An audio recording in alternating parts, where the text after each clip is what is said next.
Tonight we've travelled north to Sheffield as the Tigers take on the Leicester Lions in the opening leg of the second semi-final British Speedway playoff fixture.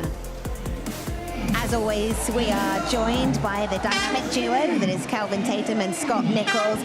Before we talk about this meeting, critical meeting tonight, Calv, respect where respect is due. We've got to doff our cap to Bartosz Marslik and a 6th world title. Yeah, an incredible performance really over a number of years, not just this season. He was under massive pressure, of course, from Brady Kurtz, but there's no doubt this man has set a very high bar. Of course, 2 6-time world champions there on screen with Tony Ricardson, part of the joint presentation to him. But 7 years, 6 world championships, extraordinary.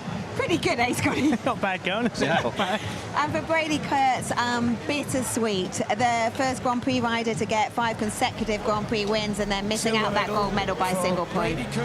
Unbelievable. I mean, see Brady in camera there. I mean, what an achievement. Say 5 on the bounce. A not world champion. I mean, it's unbelievable, just 1 point shy. And I think if you'd offered him that at the start of the season, he'd have ripped your arm off. But when you get that close, it goes down to a last Grand Prix, last heat decider. He did what he had to do, and yeah, but what a year. But great for British Speedway, though, Cal, with Brady getting the silver medal and Dan Bewley getting bronze. Yeah, the 2 Bellevue Aces boys, 2nd and 3rd in the world, and Bewley, obviously, he's such a laid-back character, beautiful rider. I mean, absolutely fabulous balance on the bike, but 3rd place on the podium. Good news for Great Britain. And then the other news that's come out recently is Harry Redknapp and being part of the Speedway Futures management team. Wow, what amazing news. Harry Redknapp, obviously famous in the football, but he's a celebrity, isn't he? You know, he's a very renowned name. Obviously, Harry Redknapp on shot there. They're giving it a thumbs up to British Speedway, so fantastic news. Guess what? He won in the jungle, you know.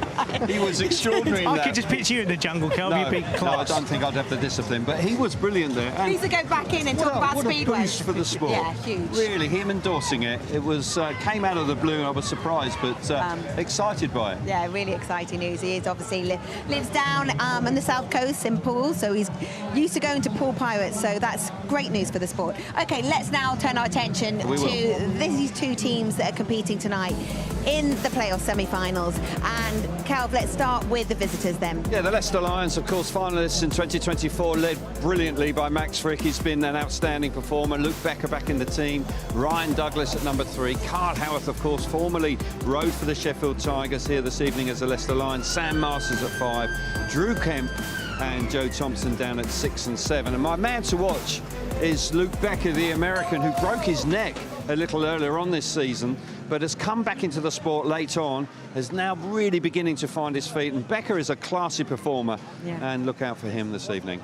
Yeah, really great to see him back, because that was a horrific injury. Okay, for the home side then, Cal? Led by the Grand Prix star, 5 in the world, of course, Jack Holder. Leon Flint, what a season he's enjoying, into the main body of the team now. Chris Holder, former world champion at 3. Nick Morris back in the sport, number 4. Josh Pickering captains the team. Anders Rowe, a handy rider at number 6, and Jai Etheridge at number 7. My man to watch has to be Josh Pickering, because these are the sort of nights that he was built for, the DNA.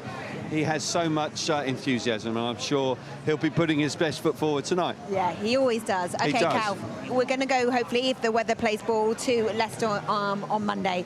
What sort of scoreline would be ideal for Sheffield Tigers to take there? I think they want more than 10. I think it needs to be 12 or 14. Really? I really do, because Leicester have had the upper hand over the Tigers this season. They won by 10 last time they met here. I think they'll be looking to improve upon that if they can. Cal, thank you. Have a good night. Let's join Scotty now with the team managers. It's a hugely important meeting. You've met these guys 6 times. Last time out on the aggregate, you beat them. How much of a boost does that give the team?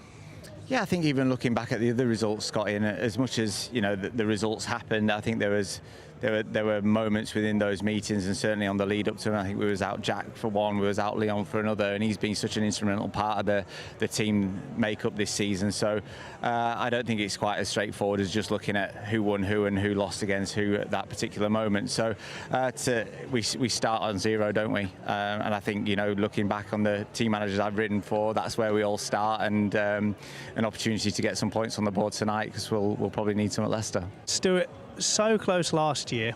How much do you reflect on the past in terms of stats and statistics as a positive, or do you just call it how it is, tell them straight down the barrel what the job is? It was pretty much straight down the barrel. That was the job. We've done the track walk. Track looks okay considering what they've had weather-wise. I know Graham's not done too much to it, but the boys seemed okay. We know what we want to do. If we win the toss with Gates, and if we don't, you know, we're left with what we've got. Regarding last year, I think that it's in the past now. We never turned up for the final. I think I've said that a couple of times. Tonight we have an opportunity to try and put one foot into the final, but it's going to take a very big performance. A performance that we are capable of, but I'm under no illusions just how tough it will be. Yeah.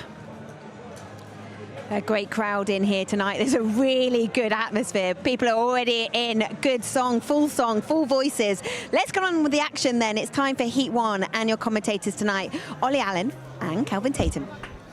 Thanks very much, Abby, and away we go. This is the opening race of the evening. I'm out of breath, but I'm hanging in there, but a healthy crowd in here at Owlerton tonight. What a night ahead.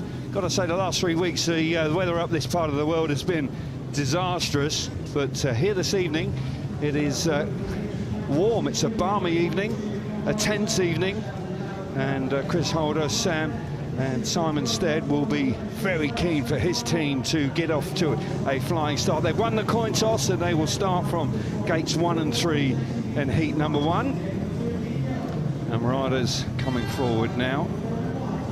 Max Frick, what a season he's been enjoying. He is out here in heat number 1.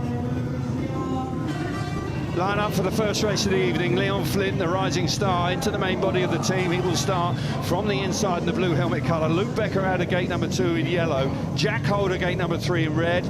Max Frick off the outside in the white helmet colour. Now the 2 Australians on gates 3 and 4 here, they have been going hammer and togs in the Grand Prix, but Max Frick in particular has had a terrific season in the Premiership. Yeah, he really has, Kelvin. He's been the top rider in the league this year, home and away, so he'll be looking to lead the Lions from the front tonight on what is quite a wet Sheffield track. What are your thoughts, actually, because they've had a lot of rain, not today, but over the weekend and earlier in the week? It is damp, but hopefully that will provide some dirt and some good racing.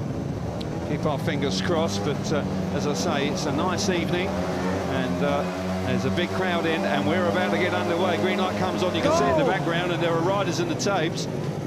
Unfortunately, because we were looking head on, I can't tell you which rider moved first. Looked like Jack to me, looked like Jack Holder. Really? I think he twitched, touched the tapes. Let's have a look. This will give us a better indication. Oh. Yeah. Jack Holder straight in. Did Max Frick just move momentarily? This is a better angle. This will give us a clear indication whether Max Frick... Looks like Frick was still. Yeah.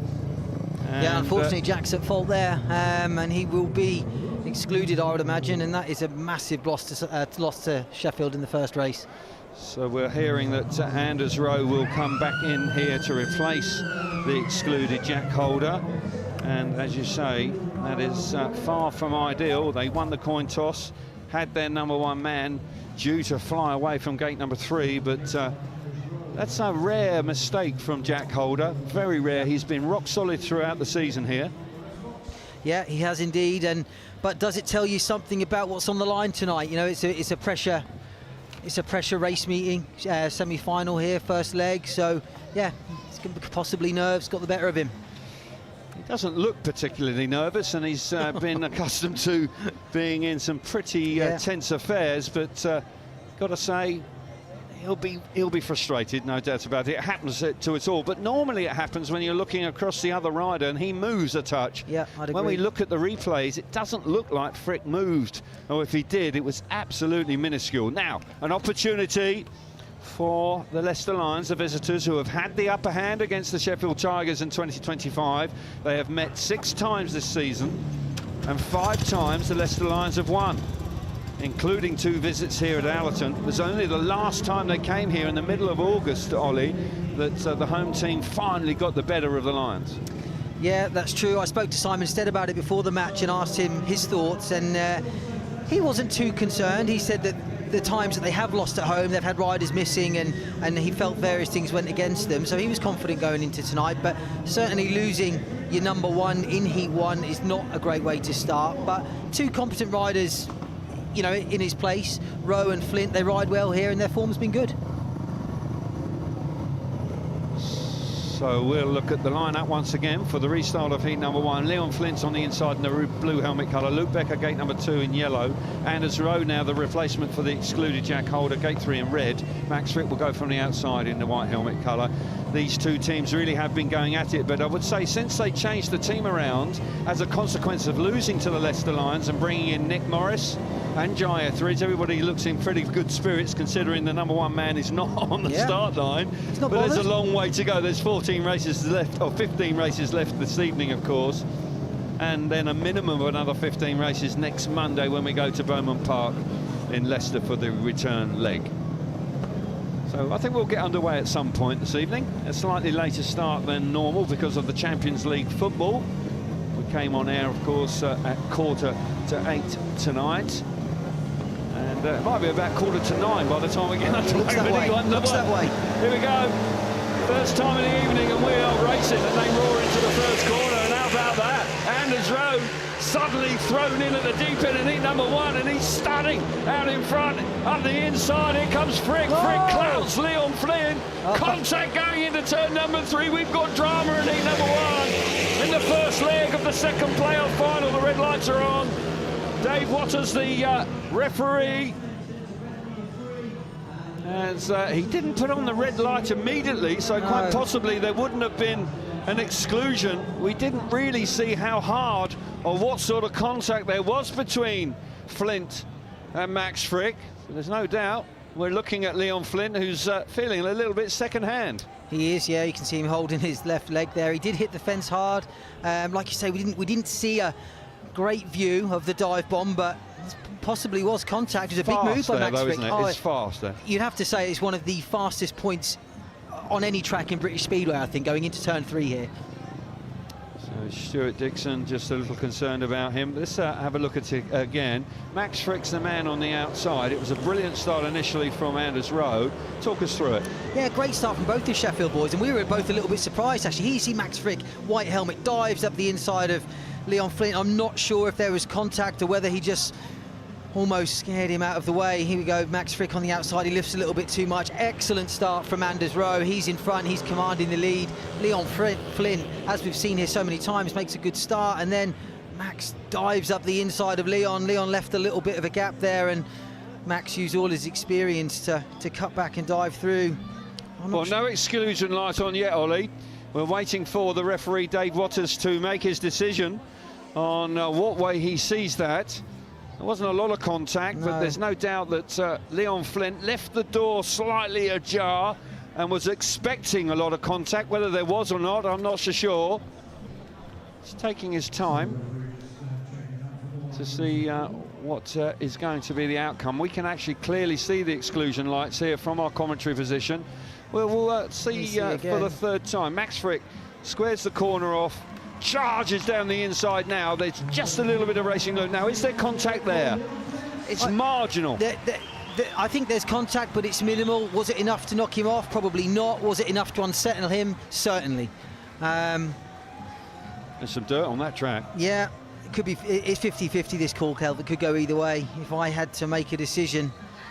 Here we go. Here we see again. He's taking a very tight line.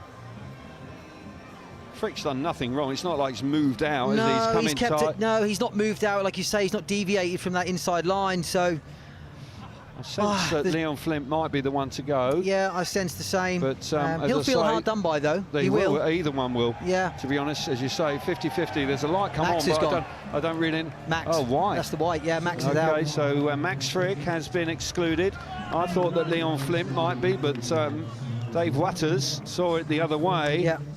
A blow now, all of a sudden. This has been quite a controversial and dramatic opening race here in the second leg, or the second semi-final and the first leg of the playoffs here in Owlerton tonight. Jack Holder touching the tapes, he's out. Anders Rowe hitting the front, Leon Flint following him through, Max Frick making the dive, he'll feel a little hard done by there, Yeah. because he was holding the inside line. Yeah, he simply went into the corner faster than Leon, and he held his line. And yeah, I think Max will feel aggrieved, but you know, he's going to have to dust himself I really off. do think that could have gone either way. Yeah, I agree. On another referee may have seen it slightly differently, but it was a 50-50 call. And Max Frick, who is a pretty level-headed customer, He is, won't yeah. be too upset about it, but we'll see it once again. Come on. Oh, he got a bit of a shove off his own teammate there, actually, Max. What you see from Max here is a classic Sheffield move, really. It's a move that you often see from the home riders, that dive into turn 3. The track here is almost shaped like a D, a capital D. It's a curved back straight. And it's normally the home riders that catch the away riders out. They go hard under them into turn 3. But actually that time it was the other way round. But like you say, I don't think Max did a lot wrong. He kept on the inside line, and yeah, he'll be annoyed, but I'm sure he'll bounce back. He's a top rider for that reason. He's had, as we said earlier, a fabulous season. He's out in heat number 5 for his second outing. He'll start from gate number 3. He'll be looking to put his best foot forward there. A little unfortunate, I suggest, as you say. I've seen it on plenty of occasions where riders have actually made that move with that dive bomb, as you described, Ollie, up the inside going into turn number 3. Just didn't quite pull it off this time. So riders coming out for the third time of asking for the first race of the evening. Simon Stead, what a roller coaster of emotions he's already been through. He's lost his top rider. He had to put one of the reserves in. They got away. They were on a 5-1 potentially. Then the number 1 man from the Leicester Lions is out. So you would like to think off gates 1 and 3 here, the Sheffield Tigers will be keen to get a heat advantage. They will. I mean, the tables have turned completely, really. It looked like a big advantage to the Leicester Lions, and now, to be honest, Sheffield will fancy their chances. And if they can start the meeting off here with a 5-1, it really will. Simon will be over the moon with that. So for the third time of asking, Leon Flint on the inside on the blue helmet colour, Luke Becker gate number 2 in yellow, Anders Rowe out of gate 3, who is a replacement for Jack Holder in the red helmet colour, and no rider on the outside because Max Frick is back in the pits licking his wounds. So will we get around the first corner? Will we complete a lap here this evening? As I said earlier, I was half joking when I said we'd get this first race done by about 8:45. As I say, now all of a sudden, numerically, the Lions are on the back foot, but Luke Becker, if he gets away, you know, Luke Becker is very quick. The American can be dynamite. The pressure is on Becker for the Lions to keep it as a shared heat if he can. Here we go then. Green light comes on, tapes are up, and we're racing. Brilliant start from Flynn and Rowe. They fire themselves straight into the first corner, dominating it as well. Becker back in third place, looking for a way through, but cannot find it. Got to say, Anders Rowe, absolutely will perfect. What a first lap from him in their first race. In a race that he should not have been in truth. But he's riding like a number 1 out in front, stretching away. A 5-1 on the cards for the home team. Yeah, Anders Rowe out in front looking really fast. Like you say, he's not supposed to be out in this race. He's supposed to be a reserve, but he's absolutely flying here. You have to say the track looks pristine. Big battle at the back here. Luke Becker putting Leon Flynn under loads of pressure. Like you said before the race, Becker's quick. He's got pace around here. Yeah, he has. He's looking for a way through, but Leon Flynn holding a good line. This time just moving out of touch because he did come under a lot of pressure. But the man out in front, absolutely jet propelled. An impressive performance from a rider that shouldn't have been in the race, really. His number 1 man, Jack Holder, touched the tapes. Rowe was thrown in at the deep end and comes up trumps. What a stunning start. And Simon Stead, the manager of the Sheffield Tigers, will be delighted with the way the team have got off, with effectively the younger contingent holding firm in the first race here in the second semi-final of the playoffs. Brilliant ride, one of the better rides I've seen him perform, actually. Not only did he make a great start, he showed terrific speed. Simon Stead rightly just having a word in his ear, congratulating him. 3 points for Anders Rowe out in front. Leon Flint back in second place, 2 points. 1 point for Luke Becker in third, and Max Frick disqualified for that move in the second race. Here we go. Let's watch it again. We've seen a few replays already tonight. Let's have another look at this one now. Yeah, Anders Rowe makes a fantastic start from gate 3, the red helmet. He came in as reserve for the tape touch from Jack Holder, and he looks so fast out in front. Really smooth, really controlled. Track looks in excellent condition, but Anders Rowe looks really good out in front. Here we see again, Anders drops the clutch, bike just hooks up. Leon Flint's the same. His gating has been excellent this year at Owlerton, and both the Sheffield boys away sharply there, and showing it was an intelligent ride there by both boys. Held a fairly tight line. Leon wasn't going to make the same mistake again and get dive bombed into 3. But Anders Rowe, very impressed with him. Yeah, very impressed indeed. Anders Rowe out in front. And while we've got to pause here with Rowe on 2 on the spin, we'll get down to Scotty Nicholls. Yeah, thanks, Caleb. Impressive commentator. An impressive ride. And down on the start line, gates 1 and 3 look quite productive there. So I'm not going to focus too much on the starts of you guys just saying how the track looked good. Had an awful lot of rain here. So I'm going to get my step count up and walk into the first turn. And we can see already that it's starting to rut up a little bit. You can see the material starting to come up here. Obviously, that first race instant with Max Frick on the opposite corner, he went in and hard move, but I think it was a hard call. He stuck to his line, but some of this dirt is going to build up and going to get quite deeper. So we keep moving up this way. You can see there's already this lighter material starting to come in, and this dark stuff on the outside is really damp. It's going to get really heavy. I think it's going to build up an awful lot of dirt coming into the corners, and maybe some of the expression used would say it quite toey, where it's pulling in. So just watch your body language of the riders as they come in the corner. If they're starting to really trying to hold the bike back, that's because it's getting really deep. So Luke Becker there having a good go around the outside, but it's really deep on the outside. There's not a dirt line built up enough to be advantageous to make that swoop around the outside. So the track staff are going to have to work hard, and Anders Rowe's going to have to work hard because he's out in the rerun. Back to you guys. He is indeed. Thanks for that, Scotty, because this track has been idle for 3 weeks and the dirt clearly is there, and that does build up a lot of dirt on the fence throughout the evening generally, but it looks like there might be a touch more here tonight. We'll keep an eye on that. But Anders Rowe not quite ready to come out yet. The bike just being worked on for him to go back-to-back in heats 1 and 2.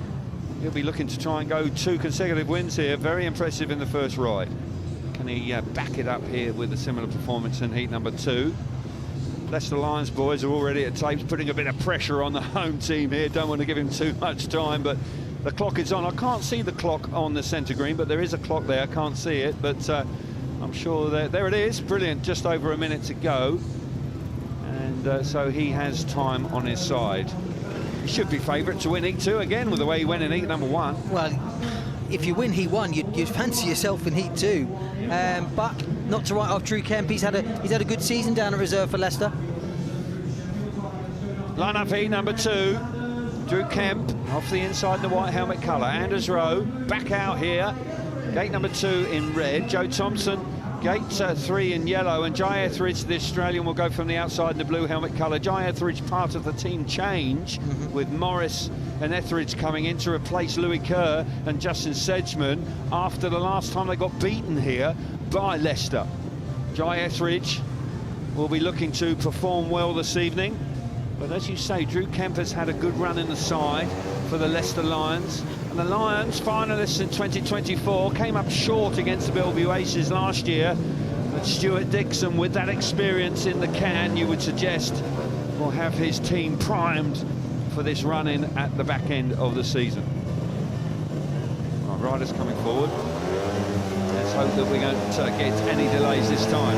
Heat number 2, lights on, tapes are up, and we're roaring into the first turn, and Kemp is just going to get there, or is it Anders Rowe? Anders Rowe being hustled out of it a little bit. Drew Kemp squares it off. Now coming into the picture in the blue helmet colour up the inside is Jai Etheridge. Etheridge coming into second place, but Drew Kemp did well there because he made a mistake coming out of turn number 2, but winds it on. Anders Rowe back in third place, but Kemp in the dirt, hanging on in front. Yeah, really tough first corner there from Drew Kemp. I sense he lifted just at the right time, moved Anders Rowe out of the way, and Drew Kemp in front now, riding a slightly wider line than we've seen so far tonight. He's using that dirt that's there, and he looks good out in front. Great ride from Drew Kemp. Drew Kemp, it's looking good, but I've got to say Jai Etheridge is putting everything into it in second place. He hasn't been dropped. Anders Rowe back in third place. It's a shared heat. This will be okay, but right now Drew Kemp is doing his part for the Leicester Lions in heat number 2.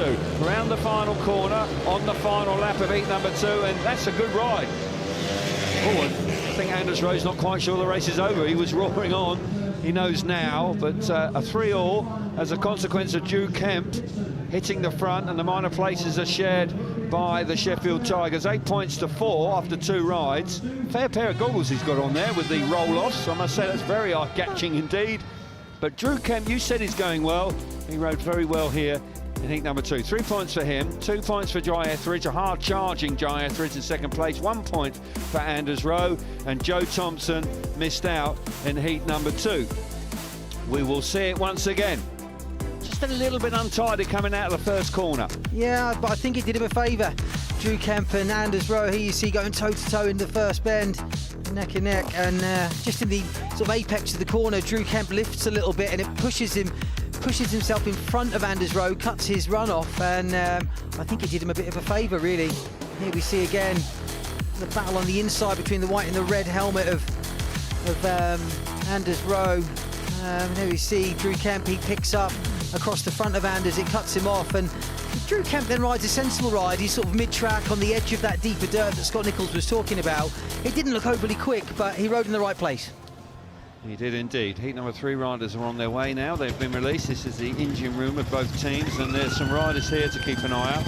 And one rider I'd like to point out is Carl Howarth. Now, Carl Howarth was here for a half a dozen seasons. He was the captain of the Sheffield Tigers, and his position was under threat once or twice in the last couple of years, but he managed to hang on to it. But he was a winter signing for Stuart Dixon's and the Leicester Lions, and has done pretty well for them.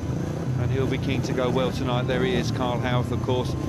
Plenty of fans here. He always puts his best foot forward. He's a hard charger, 100% man. Line up heat number 3 for you. Nick Morris on the inside, his first ride of the evening, blue helmet colour. Likewise, Ryan Douglas out of gate number 2 in white. Chris Holder will start from gate 3 in red, and Carl Howarth will start from the outside in the yellow helmet colour. Now, Chris Holder is a remarkable rider because he's been a world champion. You don't do that by luck. He had a terrific win in 2012, but back in British Speedway, I mean, he sometimes looked effortless on the bike. Beautiful start, but he's a really good starter. He is, yeah. He's got plenty of experience. He's ridden at the very top level, like you say, former world champion. So on his night, he can be unbeatable. Yes, he can. And he'll be wanting to perform well. Everybody wants to perform well in the playoffs. It's the sort of nights where you don't want to let your team down, and you want to play your part as well. So you want to contribute. Everybody is aware that it's a little bit extra special at this time of the season. Here we go then, heat number 3. Oh, tapes. Oh dear. Douglas, I think. Second time. Ryan Douglas. Does appear that he may well have moved first, or was it Nick Morris on the inside? When we see the angle across the tapes, we'll be able to see this clearer. Let's have a look at blue helmet colour. Does he move? Marginally, but I don't think it's enough to point the finger. Fine margins here, isn't it? I mean, crikey, I don't know if he moved enough to suck Ryan in. It was a slightly extended delay, but there's no doubt that Ryan Douglas has been excluded. Now, will he put him back in there? You see the excluding light. Looks like it's a green one, but it's Ryan Douglas is the one that's excluded. So we've got the green light and the white exclusion light. And so Ryan Douglas is out of the race. Now, Stuart Dixon, what is his decision going to be here? Will he put one of the reserves riders in? Coming from 15 metres behind is very difficult with their heavy shale. So we're hearing it is going to be Drew Kemp that will come in to replace Ryan Douglas in heat number 3. So 2 on the trot for Drew Kemp, who's just won heat number 2. He'll have to gather himself. The referee will give him a little extra time. And Drew Kemp will be keen to get away. Not the ideal start, and as you said, I think quite possibly a few nerves out there this evening. Yeah, it looks that way. The other thing that's worth noting is it is windy. The tapes are fluttering about. That can often put a rider off, and that race in particular, they really were moving quite a lot in front of the riders. So were they? I thought so. I thought so. Okay. You didn't notice that? No, not at all. But there we are. But I'll bow to your I'm clearly experience. on the ball tonight. You are. I am absolutely. on the ball. Yeah. I hadn't noticed the wind at all, but there we go. Neither had I. I just saw the tapes moving. Oh, okay. All right. Okay. Fair enough. But Drew Kemp, hopefully the wind won't interfere with his start, and he'll be able to get away as he did well in heat number 2. We had gate number. Where did he start from? He started from gate 1 in heat 2. What's he got at this time? He's gate 2. Gate 2. He's up against a handy customer in Chris Holder. It's been a bit of a stop-start to the evening so far, which is a little frustrating. You want to get into a little bit of a rhythm, but Stuart Dixon probably can't. Well, Speedway always throws up the unexpected, and tonight we've seen plenty of that. But while we've got this short pause, we'll get some reaction with Abby. Yeah, and I've got the Leicester guys just by us there. So, Sam, no excuse, but no offence, but I'm going to come and chat to you, Max. Quite harsh, Max, because you were keeping to your line. But this seems to be quite an interesting start to this playoff semi-final. Yeah, it is. There's been a few too many restarts, maybe. But, yeah, shame, got us in that first one. But is what it is, and we just look on to the next race. And you were giving us the heads up that they are being held quite a long time, aren't you, at this tapes, which it might be, why some of these going through the tapes are happening. Yeah, exactly. I think they have been held for a long time, but I don't know if it's someone pressing the button or if it's the automatic system. But either way, they've been held a long time, these first few heats, so that probably plays into so many restarts. It's a big night, Max. It's what it all comes down to, and maybe the pressure's on for everyone, and we're just seeing that out on the track. Yeah, I guess so. There's probably a bit of that as well, a bit of nerves, but yeah, hopefully after a few heats it'll all settle down and we can get this meeting run. Thanks for chatting to us. As always, very level-headed Max Frick. There's no doubt that he will be playing his part. He's been an important member, or the most important member of the team so far. Stuart Dixon in deep conversation with Phil Morris, who is instrumental in British Speedway these days. And Stuart will making his presence felt. Yeah. He's not shy in doing that. You know he's having a whinge down there, don't you? You know that's what's going on. You said that. I thought he was having a real nice chat with him, but there we are. He's having a moan. There we go. Heat number 3, riders are back at the tapes. And we're keeping our fingers crossed we get underway very shortly. Restart of heat number 3. Morris is on the inside in blue. Drew Kemp is the reserve replacement coming out of gate number 2 in white. Chris Holder, gate 3 in red, and Carl Howarth will start from the outside gate in the yellow helmet colour. Let's hope that we have no tape exclusions and we can get away cleanly. 8 points to 4. A 5-1, courtesy of the 5-1 to the home team in heat number 1, which seems an eternity ago now. But can the Tigers bounce back and level it all up in heat number 3? Or will gates 1 and 3 for the home team work a treat with Morris and Holder? I must say Nick Morris, on his return to the sport after being away for a couple of years, has been pretty impressive. Yeah, he's done a fantastic job, really, and a really great move by the Sheffield management to bring him in. Big gamble. Indeed it was, but Morris has been repaying in his performances, no doubt about that. Let's go racing. Here we go. Into the first turn. Holder squeezed out. Morris has made a great start. He goes to the fence, opens the door for Holder. Holder trying to hang in there with Drew on the outside. Very tough first corner for Morris, but Morris did the business for his partner, who missed the start, and Holder has taken advantage. How about that? And this is exactly what the home team want. My goodness, up the inside. Plenty of drive there for the man, Carl Howarth, who is giving everything in third place. Yeah, Carl Howarth doing what he does.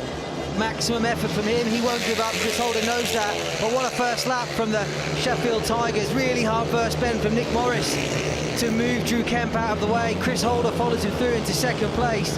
And Simon Stebb will be over the moon with a 5-1 here. Brilliant stuff to say that work was done by Morris as in the first corner, and Morris is really winding it on. Holder is settling down, even though he's come under pressure from Howarth. Drew Kemp has pulled up at the back. Out of the last corner, and a big 5-1, the second 5-1 of the evening for the home team. And as I say, for Morris, it was tight between Morris and Kemp in the first corner. Morris was ruthless in the first turn, moved Drew Kemp out of the way, and Holder watched it, read it beautifully, and fired himself up the inside. Looking forward to seeing it again.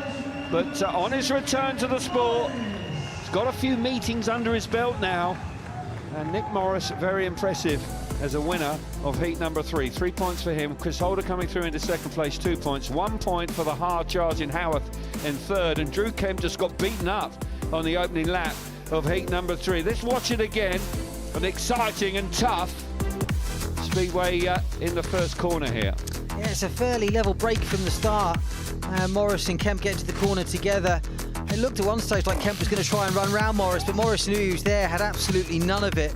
Moved him over, left him no room. Chris Holder read it like a book, cut back to the inside. And here you see Chris using his experience to let the bike just pick up a little bit across turns 3 and 4 and move across the front of Drew Kemp. Here we see again, keep an eye on Morris here in the blue helmet colour. Him and Drew Kemp in the white. They're banging elbows on the way to the first bend.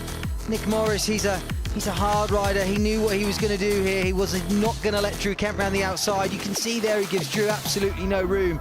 Chris Holder sees that move coming, cuts back, and then forces his way up the inside. There you see Nick Morris looking back, pleased with the 5-1. Brilliant stuff, and the home team have started strongly here this evening, despite the fact it's been a bit of a topsy-turvy start in the first 3 races.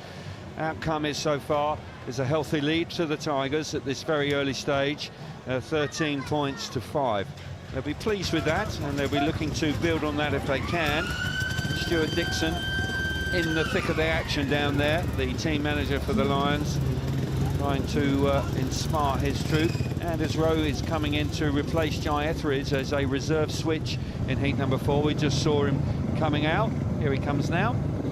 And Anders is a busy man so far.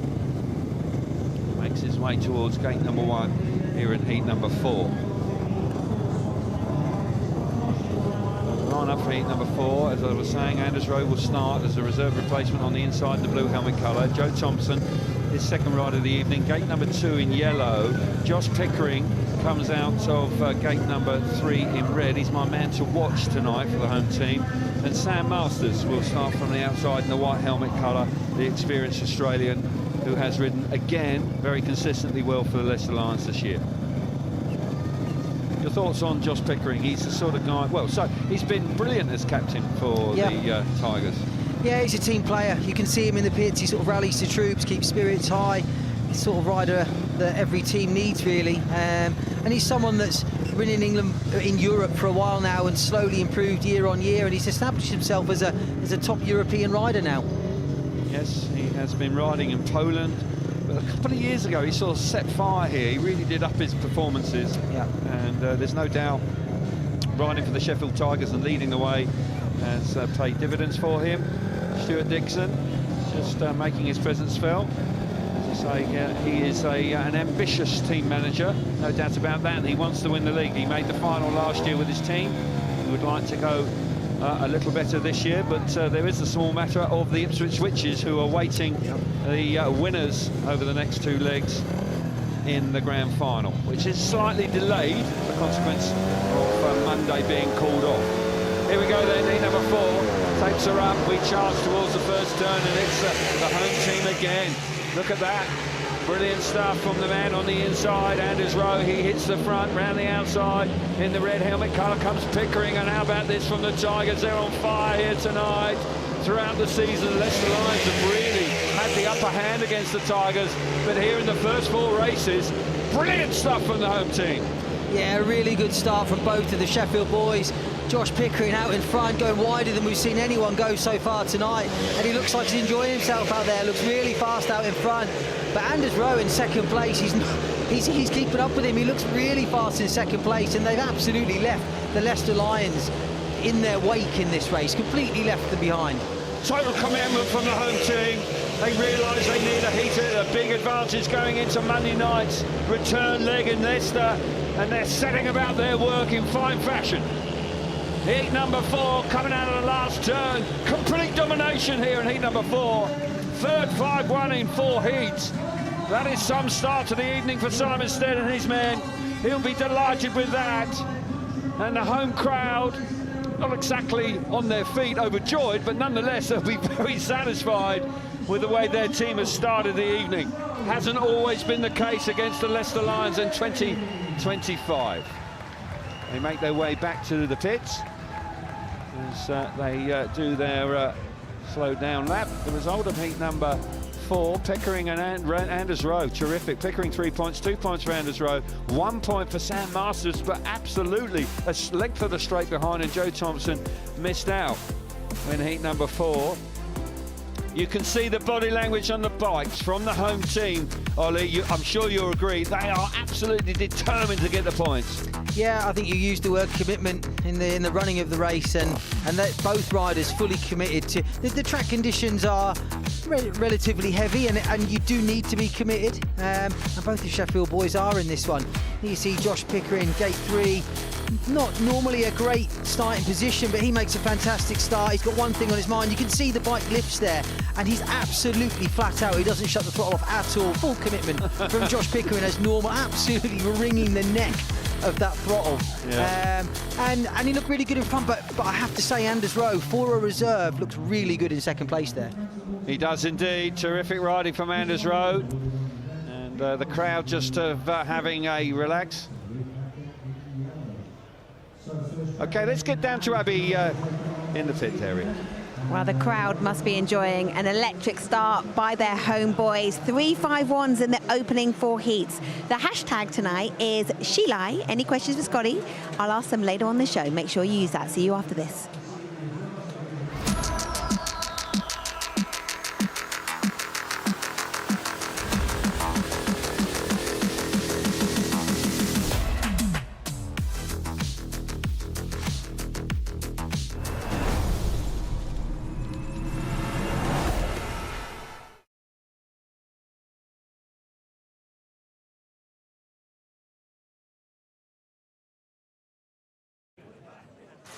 We're joined by Stuart Dixon, team manager, Leicester Lions. Such a character, always brings the energy. But how are you feeling personally? A big night tonight. I'm bubbly, as you can see. I've done the track walk with the riders. I was late, as usual, getting here. You know what I mean? We watched. But I kid on it was tactical that we don't do a track walk to 6:40 because we're not going to start racing at 7:45. Riders fell for a hook, line and sinker. Got another 5 minutes in KFC. Piece of cake. But no, we're good. We're in good spirits. Trying not to just make it more important than what it already is. The riders know the importance, so the team walk was quite reserved, quite quiet, a couple of forceful bits at the end, but the guys know what's required, and everybody's looking forward to it. Yeah, it's 2 solid teams, and both of you in form. 4-1 to 7. Great to have Luke Becker back as well. It should be such a close encounter. Yep, it is too close to call, I think. You know what I mean? I'll not tell you any secrets what my target is to walk away from here, but we want to be in the tie come Monday night at Leicester. As you say, Luke Becker's back for us. He's got himself up to speed quicker than what we thought. You know, we're grateful for. Nick Morris and Jai Ethy's come back in for them. I know Nick Morris, it was me who brought him over to this country, well, Scotland, when he was 15, long time ago. So he could be a thorn in the flesh. He was the last time we came here, but fingers crossed, Kyle Howarth will have a better night, who didn't do too well the last time he was here. That was the one serious, but Kyle was a wee bit too chirpy on the track walk, so I've just brought him down a peg or two. Remind him he only scored 3 points. But no, everybody's up for it. We're all quite relaxed, and come 7:30, 8, we know when it's time to get the sensible, serious head on. Yeah. How does your brain keep up with how fast you talk? I don't know. It just does. You know, I've always been a quite quick speaker, you know, maybe nervously, I don't know what it is, sort of thing, but I do talk very fast, and when I swear and when I go into a rant, I'm even faster. Hopefully we'll not hear that tonight, but you know. Now, you've mentioned they didn't turn up in the final last year, but you know you were in the final, you're going to want to do it again this year, and you'll want to, I'm sure, of course you do, want to go one step further. So, feeling optimistic? Yeah, we are optimistic. I think you said it's 2 really good, solid teams. We look solid throughout. I look at the programme. Well, I will when they gave me one. They've not given me one to have a look yet, so I think that's tactics. But they're solid throughout. We're solid throughout.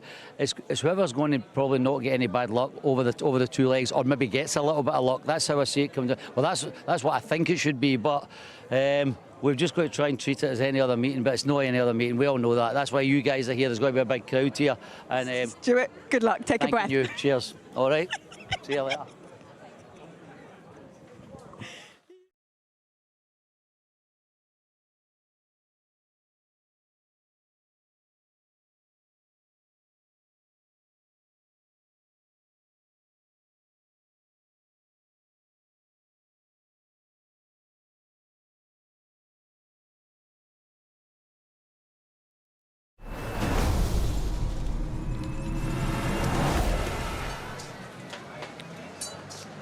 Welcome back to Sheffield. It is Playoff Speedway, is second semi-finals, and after 4 heats it is 18-6 to the home side. They've got off to a cracking start. Now kick off your weekend with the Merseyside derby as champions Liverpool take on rivals Everton on Saturday lunchtime.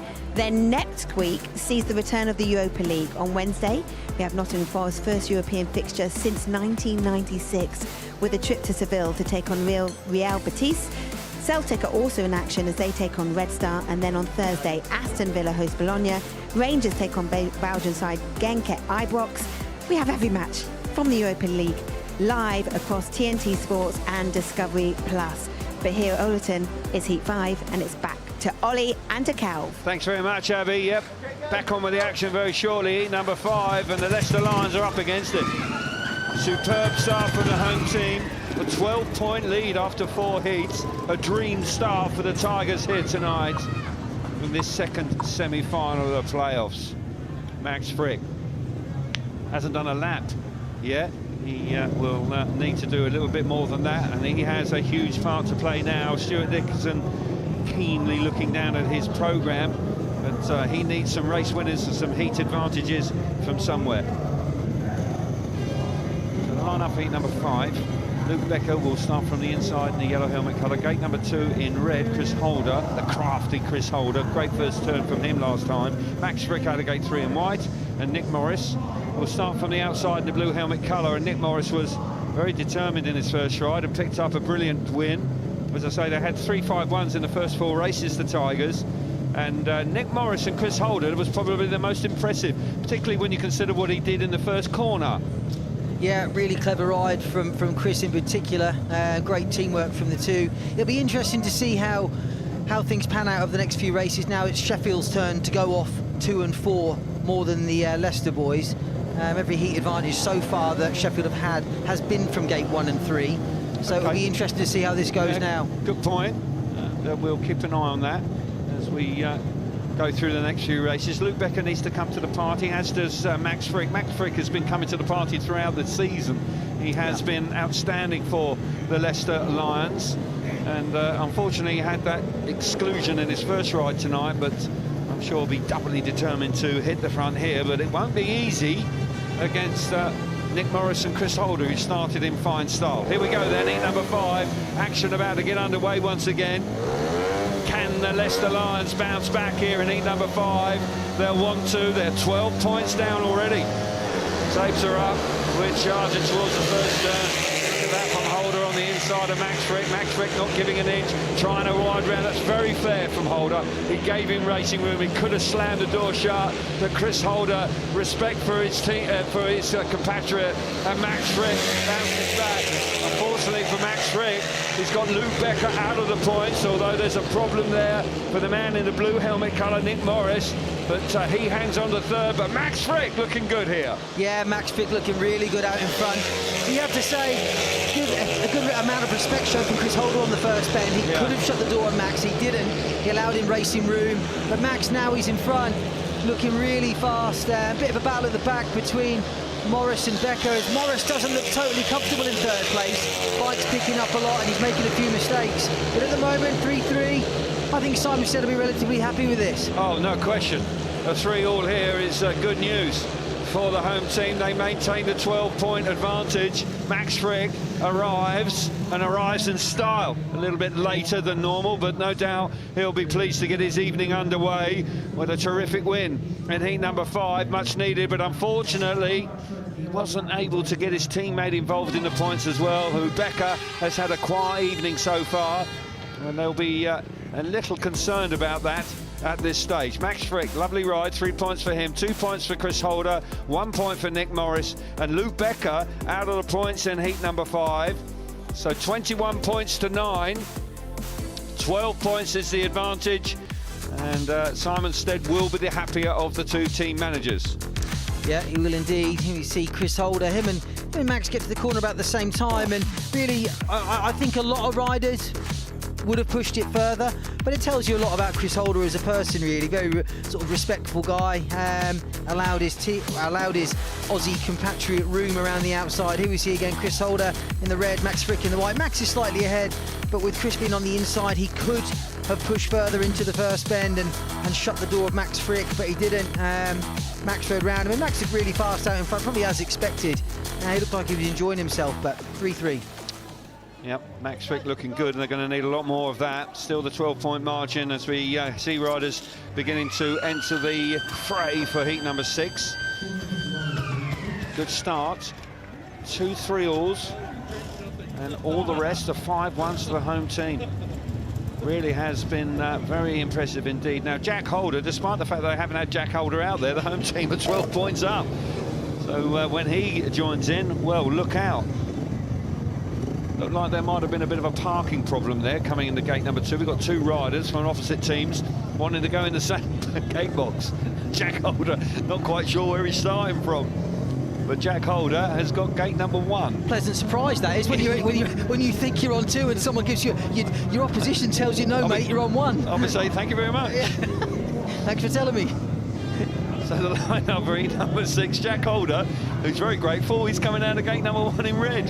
Sam Masters, who was happy enough to tell him, he's coming out of gate 2 in white. Leon Flynn, gate 3 in blue, and Drew Kemp, who will go from the outside in the yellow helmet colour. Now, Holder is a classy performer. He's a world-class performer.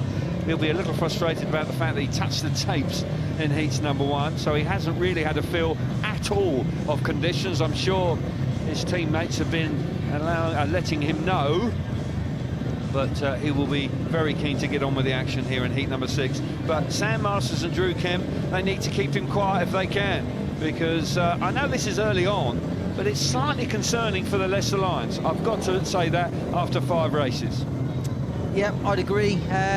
Stuart Dixon's going to want to start clawing that deficit back. He won't want a gap this big going into the home leg. I just saw their result at home against the Sheffield Tigers back in July, and it was 48-42, just 6 points in it that particular evening. So he will want to, as you rightly say, get right back in this if he can. Here we go then, heat number 6, green light is on, and the tapes are up and we're away. Sam Mouse has made a lovely start. Round the outside, what about this? Is this some response? Drew Kemp's there as well. Big 5-1 on the card. Sam Masters was outpaced in his first one. He was detached in 3rd place. But here with Jack Holder in 3rd place, the Leicester Lions out of gates 1 and 3, doing the business. I've got to say, it is heavy out there, and Kemp is riding it nicely. Look at this, Ollie. This is good news for the Lions. Yeah, a bit of a turn up for the books there. Brilliant start from the Leicester boys. Drew Kemp, like you said, he's riding the outside. He's riding the, I suppose, the best part of the track, but he doesn't look overly quick out there. No. But if he can hold that line and Masters can cover him, I'm not sure there's going to be much Jack Holder can do. Although Jack Holder is on their tail at the moment. Jack Holder was close right in. Drew Kemp just a little cautious going into the corners. And they, oh my goodness, Masters very nearly ran in the back of him with so much grip. He dived to the inside. This has been a hard work out there for the 2 boys in front. Masters did remarkably well there to cover it, because with Jack Holder really putting on the pressure in 3rd place, and the Lions strike back. They needed it, and all of a sudden it's more of a contest now. Drew Kemp has had a terrific night so far. Probably wasn't going quite quick enough for Sam Masters in front, but Masters, with all the experience, needed it and did a fabulous job of team riding home. And when you've got a world-class rider like Jack Holder behind you, you can ill afford to make a mistake. Big result for the Lions in heat number 6. Drew Kemp, nice ride, 3 points in front, 2 points for Sam Masters. Jack Holder could not quite get the better of him, 1 point in 3rd, and Leon Flynn missed out in heat number 6. Stuart Dixon will be a touch happier now. Yeah, no moaning after that race. You see Jack Holder from gate 1. He doesn't make a good start at all for him, gets a lot of wheel spin. The Leicester boys make great starts from 2 and 4. So there goes my analysis of the gates straight out of the window. But Drew Kemp out in front looks he looks relatively comfortable. He's not fast, but he's riding in the right part of the track. And if you ride there and don't make any mistakes, you should be okay. Yeah, there we see again. Drew Kemp makes a rocket of a start from gate 4, heads straight for that dirt on the first bend. And you have to say kudos to Sam Masters in 2nd place. Really intelligent ride by him. It's not easy riding on a heavy track.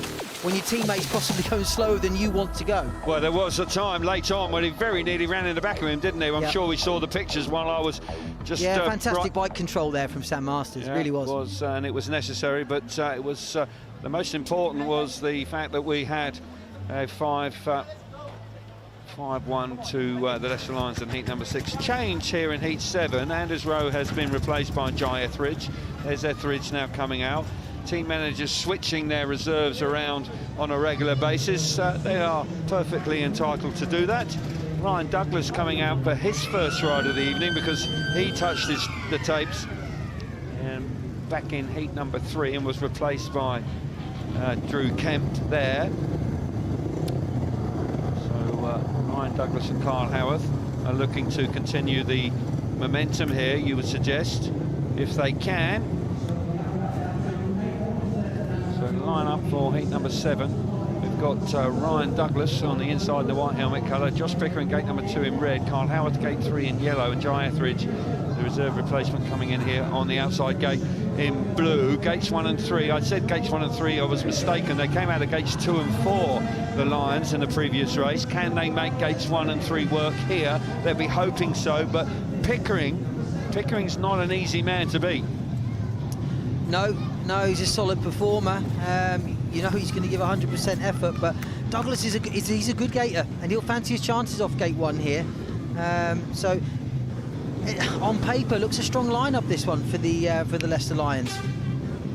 Yep, can't disagree. They have 2 established riders.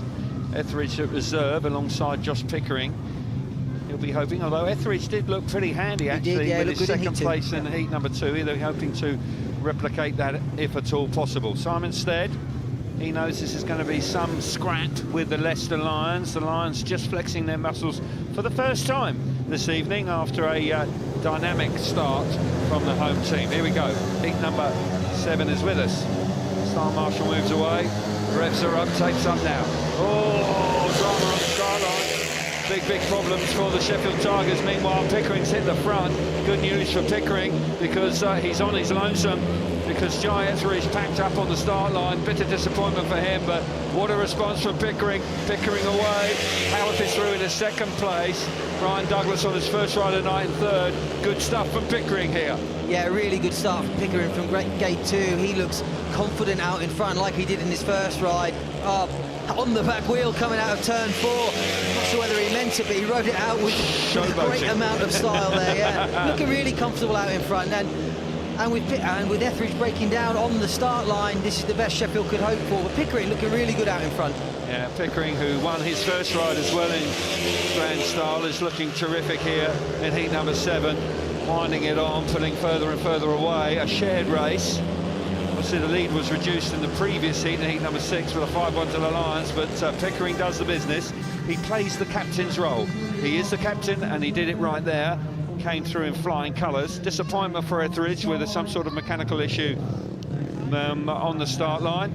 But Josh Pickering really enjoying himself out there this evening in the deep, grippy material here in Oulton.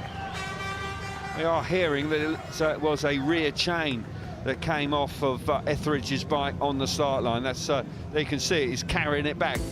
See if he could reuse it. I suggest not to. Josh Pickering 3 points out in front, 2 points for Howarth in second place. Ryan Douglas 1 point in third, and unfortunately for Etheridge, he did not finish.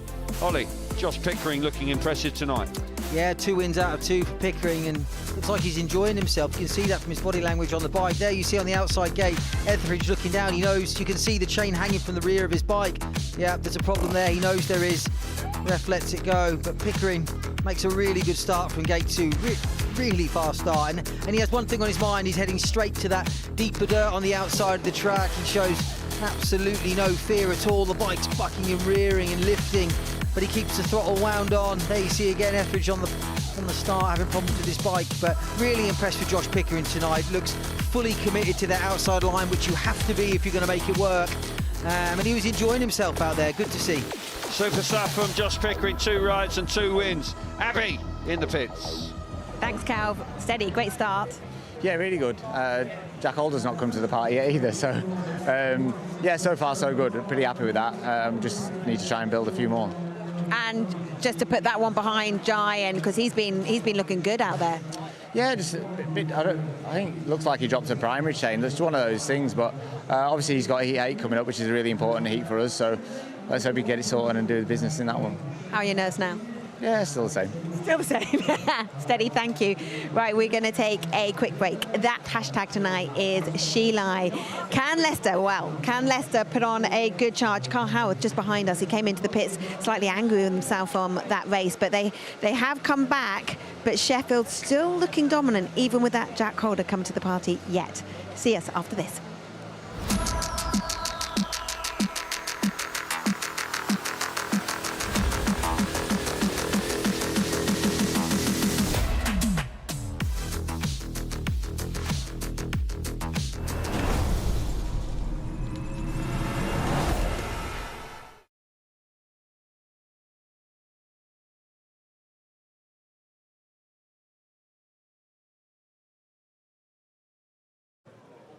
We are joined by Simon Stead, team manager of Sheffield Tigers. How are you feeling, Steady?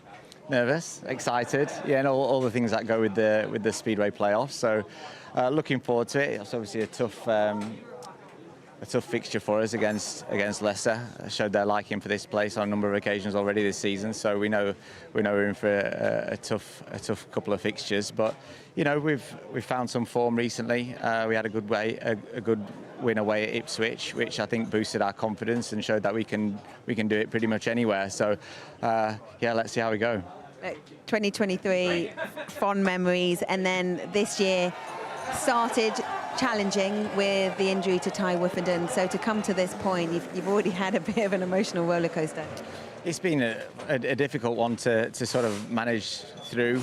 Having some enforced changes obviously early on, that was difficult. You know, we just never really felt quite comfortable. And you know, despite starting the season with everything that we wanted, with Woofy in the team and the infrastructure that we'd got, the riders in the team that we wanted, you know, that sort of was a lot of upheaval. And I think, you know, credit to everybody that's been involved, really. You know, that's Justin and Louis included, because it was difficult to draft them in at such short notice. We was asking them to do a difficult job, but we just felt we needed to find a different balance and made a couple of changes, and I think that's made all the difference. Nick Morse in particular has been really strong, hasn't he, for you guys? Yeah, he has, and look, Jai's shown what he's capable of. You know, we've had a couple of race wins out of him, and he does ride Sheffield really well. He's not had many laps here, unfortunately, this season, all over the course of the last couple of seasons. But I think you know, he could make the difference.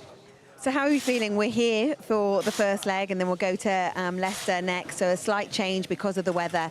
What would be the ideal result? What kind of, if we're looking at numbers?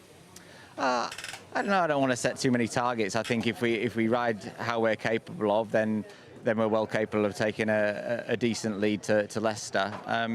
It's going to be two difficult fixtures. You know, Leicester's been a bit of a tricky track for us, but I believe that we've got the riders to do a job there. It just hasn't quite clicked into place. So I'm not putting any expectations on tonight. If the boys are confident and they can go and do the business, which I know they can, then I'm sure we'll look forward to meeting Ipswich in the final, but I know it's going to be tough. Good luck tonight. Thank you. Thanks.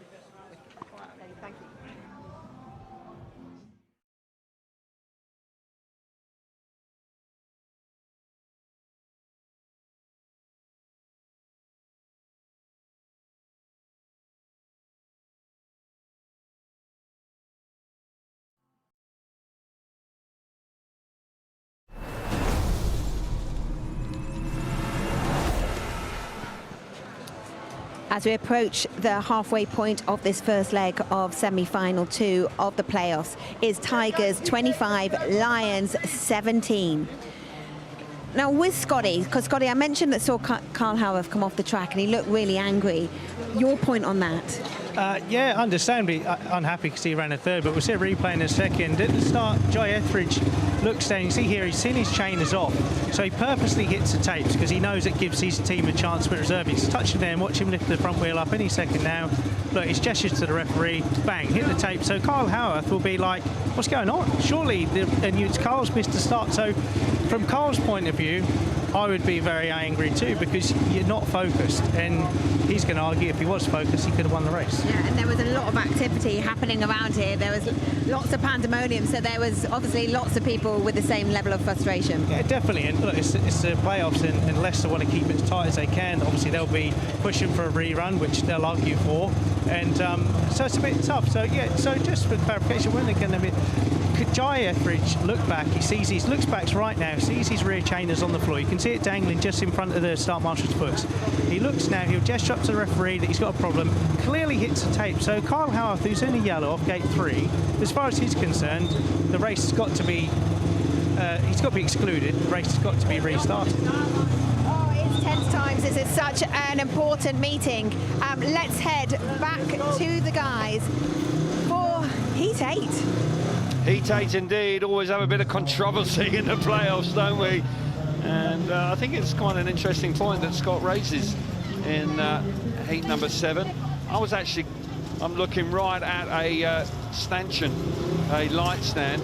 Didn't actually see it, what actually happened to him on the outside, but with the replay suggests that there should have been a red light come on there and potentially a rerun, but not going to happen now as we're at heat number 8, although we are hearing that the 2 minutes has come on. There may well be an issue with somebody in the crowd who requires medical attention. There's a possibility of a delay here. Yeah. Let's hope that it's not too serious, but it does appear that we won't be racing just for a few moments.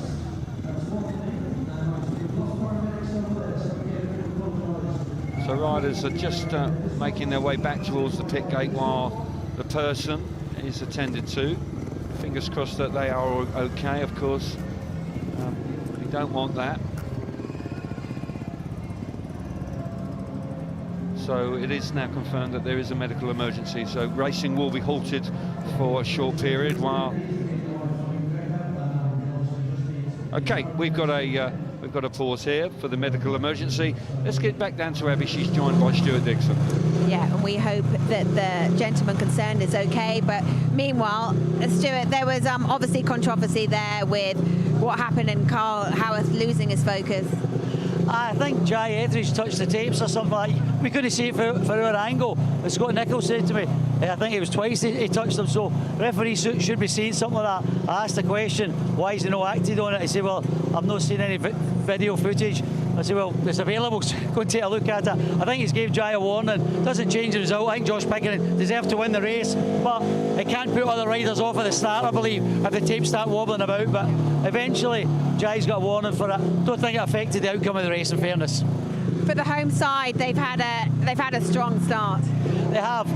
I never said to you when I was talking to you earlier on, but I knew gates 1 and 3 were going to be very, very important. We were taking 1 and 3 if we won the toss. I expected to be behind after the first 4 heats, not as much as we were. We're now slowly clawing ourselves back in it. I've made a wee change here, bringing Drew Kemp in. He's riding well, and I've got to use him while I've got a chance, you know. Thanks, Stuart. Cheers. Okay, we will head back to the commentary, but just before we do, just to remind you that this season-defining showdown round gets underway at the Cathedral of Speed. Assen hosts round 9 of this year's British Superbikes, while defending champion Carl Ryde leads the title contenders into these crucial final 3 rounds where everything can change in an instant. Coverage begins from 10 a.m. on Saturday, live on TNT Sports 4 and Discovery Plus. Well, you've been hearing the guys talk about how heavy the track is. They've obviously had a lot of rainfall here early in the week. Scotty, give us more. Thanks, Abby. It's definitely heavy. They've just done a track grade, and where it's quite deceiving is you got all this loose, but there are ruts in between under here. There's quite a few of them. There's one here. You can see all these soft bits right here, and then the shale. So as you look at it, it looks nice and smooth, but underneath all that loose, there's an awful lot of loose just behind where my hand is right now. That's deceptive. The riders can't see that, so it's a little bit of a minefield. That's why you see the riders all of a sudden kind of lurching on the bike. So the whole rider's general body position, they're going to be much more up the front, ready for if that bike launches, because that's just going to fire you out here. And all the boys have been overhearing some of the conversations in the pits, and they've been saying about the roost, how heavy it is, and that's why the riders behind kind of just have to sit just on the inside otherwise the roost, it just stops you. It hits your lower legs, but you feel it's almost literally like a brake. So as I keep moving this way a little bit more, the track rakers will rake all this dirt. You can see where these rake marks are. They're pulling all this dirt down, but with all that rain we've had, it's really, really soft. I mean, I'm kicking right now. Normally this would be really quite hard, and this loose material sits on top. You get that dirt line builds up, but it's going to make it tricky, especially on the entries to the turn, because it is particularly deep. So setups and everything else, the track conditions are probably not quite normal. Probably going to have to maybe put a tooth on, because it's going to take a lot more power from the bike. It's a lot heavier. So you've got to be a brave rider. You've got to be brave around here anyway, but particularly when it's like this, when it's this deep and this loose and a little bit of a minefield, it's going to be very, very difficult. So yeah, it's a bit of a tough time, but we're going to hang in there, and hopefully the man can be ready and we can get on soon, hopefully. Scotty, I believe Abby's got something to add. More of a delay. Can you hear me now, Scott? Yes, I'm with you. Good, yeah. smashing, Go on, Kel. coming through there. Obviously, with the extra material on the track, we have seen riders actually not only moving forward on the bike, but actually having to sort of push the handlebars down as well. Just talk us through the reasoning behind that. Well, that's it. So like what you're saying, when they come in the corners, they'll be pulling up the front of the bike ready for that dirt, but when they hit it, their arms are going to go back because it literally just launches. These bikes got an awful lot of power, big heavy flywheel, so when they hit this dirt, the bike just launches. So they've got to be on it, and sometimes the bike reacts so quick that you kind of don't have the chance to hold yourself there the whole time. So you kind of, a bit like a rodeo, you've got to be a bit fluid on the bike. If you can relax in these conditions, it's better, but that's much easier said than done. Back to you guys. Thanks very much, Scotty. You need to get off the track because we're about to go racing, mate. Okay, thank you. Heat number 8. Back, there he goes. I tell you, it still moves quite well for a slightly elderly man now these days, doesn't he? But how about that? Still got it. Joe Thompson off the inside in the yellow helmet, got a Jai Etheridge. Thought he was going to get in the race there for a minute. Gate through in blue. Drew Kemp out of gate number 3. He's the reserve replacement in white, and Leon Flint from the outside in the red helmet colour. Leon Flint has had well, the last couple of times I've been here, Leon Flint has been on fire. But generally, so far, with the 8-point lead after 7 races, this is a really key race. If it goes the way of the home team, they will be just getting back into double figures. But for the Leicester Lions, with Becker and Thompson, Stuart Dixon will be very keen for them to hit the front here off gates 1 and 3. Yeah, they will indeed. Interesting move there, bringing Drew Kemp in. He is riding well, though, tonight, and Becker has struggled, so I think Drew's gating in particular has been very good. So if he can jump out here off gate 3, he's certainly not been afraid to ride in the right part of the track, even though he hasn't looked overly fast. A bit of pressure on Drew here. They'll want a result from him. Indeed. So the midway point of the first leg in the second semi-final. So Kemp coming in for, looks like Kemp actually, there's a change here. It's Luke Becker is replaced by Drew Kemp. And that's quite significant. Luke Becker, who was my man to watch for the Leicester Lions, has scored 1 point from 2 rides, and a reserve can be used 7 times on the evening. So Kemp has been going well. Here we go then. Heat number 8, charging into the first corner. And guess what? Drew Kemp's made a lovely start. He fires himself to the front. He gets the bit of Leon Flint, who's a bit untidy around the first corner, but hangs on. Leon Flint up the inside. Kemp and Leon Flint neck and neck through turns 3 and 4. Kemp winds it on. Just about got his hold in front. No, he hasn't. Leon Flint just about in front, but Kemp comes back at him. This is the best race of the evening. The 2 out in front, they're locked together. But Leon Flint finally just about stamps his authority on it. Brilliant lap and a half of speedway. Yeah, fantastic first couple of laps from the 2 British youngsters there, going head to head. Drew Kemp getting forced out of the way by Leon Flint. Really forceful ride from him, really aggressive out in front. And now Drew Kemp under pressure here from Jai Etheridge in 3rd place.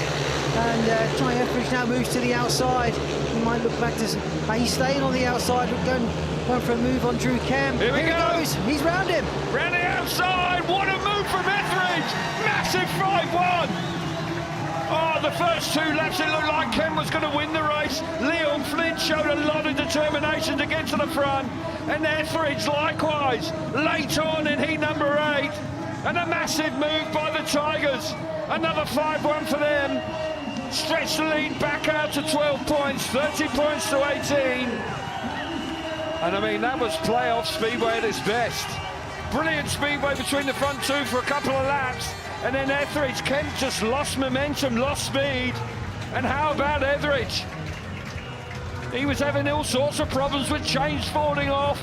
And a brilliant ride from Etheridge to come through and to join his teammate at the front for a 5-1.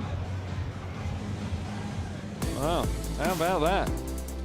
Leon Flint, brilliant ride, 3 points out in front, and just as good, Jai Etheridge coming around the front, last corner to get second place, 2 points for him, 1 point for Drew Kemp, who kind of faded away in the race, and Joe Thompson missed out in heat number 8. Huge 5-1 for the home team. They've got the 12-point advantage again. Yeah, keep your eye on Drew Kemp in the white helmet and Leon Flint in the red.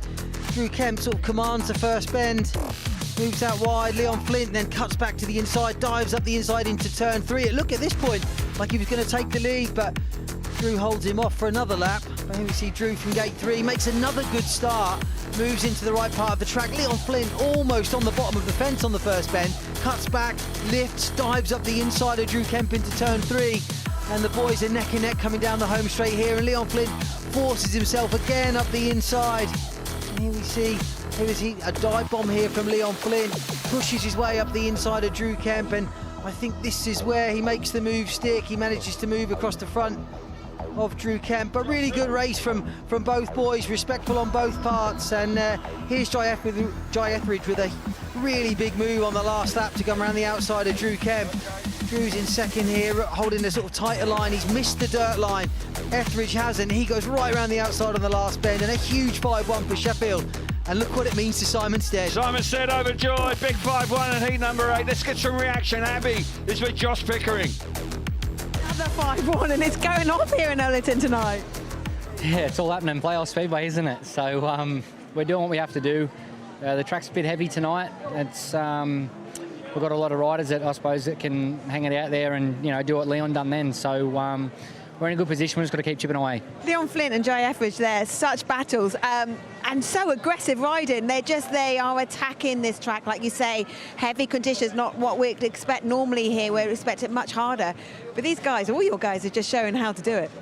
We have to, mate. That's it's the only one that ends up winning the league trophy in the end. There's the people that show up right now. We've been battling on all year to be in a position what we are, and there's no point coming in here half-heartedly. So the job's not done yet. We've just got to keep chipping away, but we're in the right direction. 12 points up. I'd like at least 20.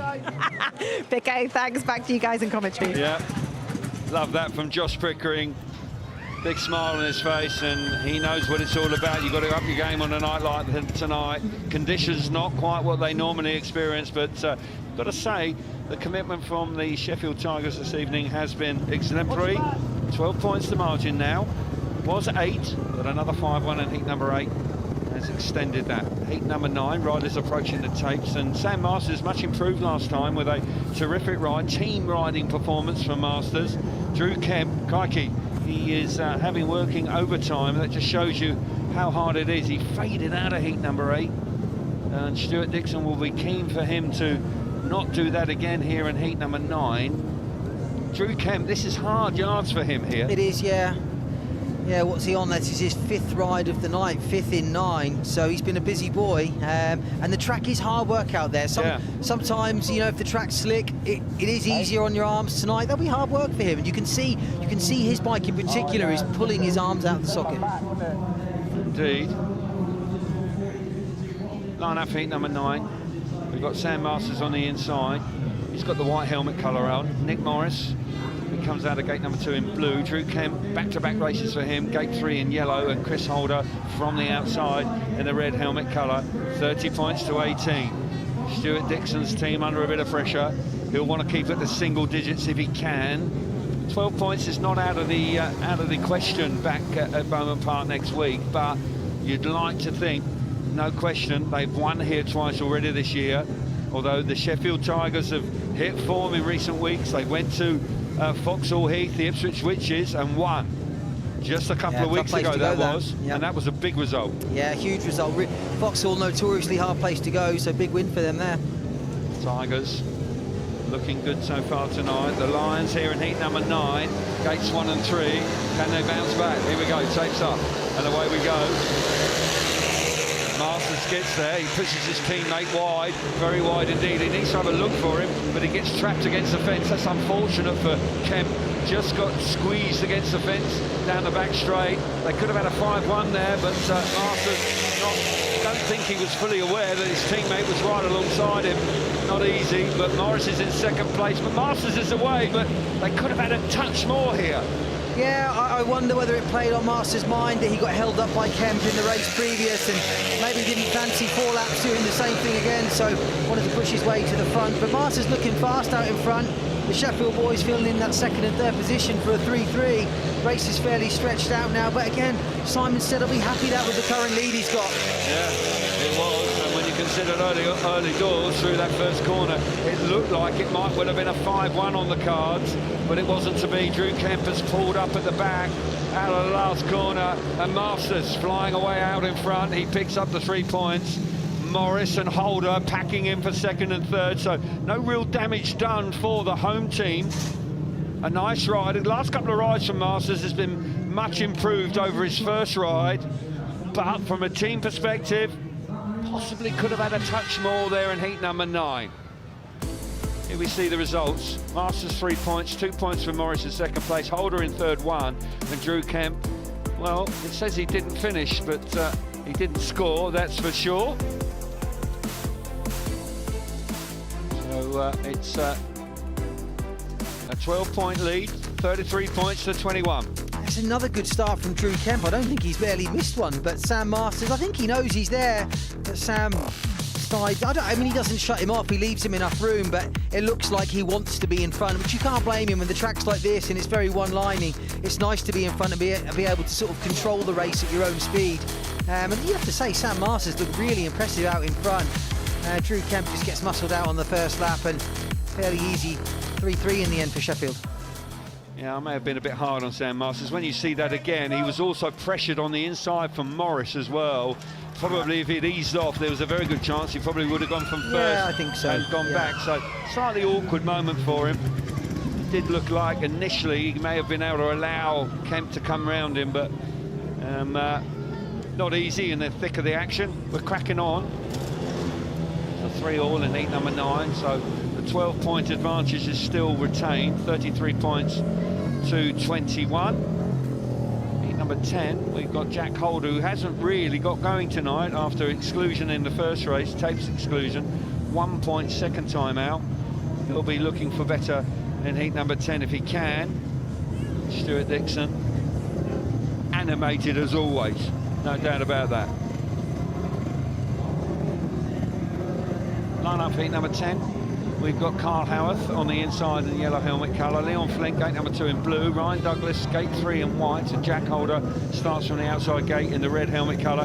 Holder's going to have to be brave here, because Ryan Douglas is a good starter, and he'll need to, if he doesn't quite get there, he's going to have to run around that dirt in the first turn. Yeah, he is indeed, and also Kyle Howarth, he knows what to do here. He's got gate 1, and I think if Kyle makes the start, he'll have one thing on his mind, and he's going to go straight to the dirt line. We know he's not afraid of that.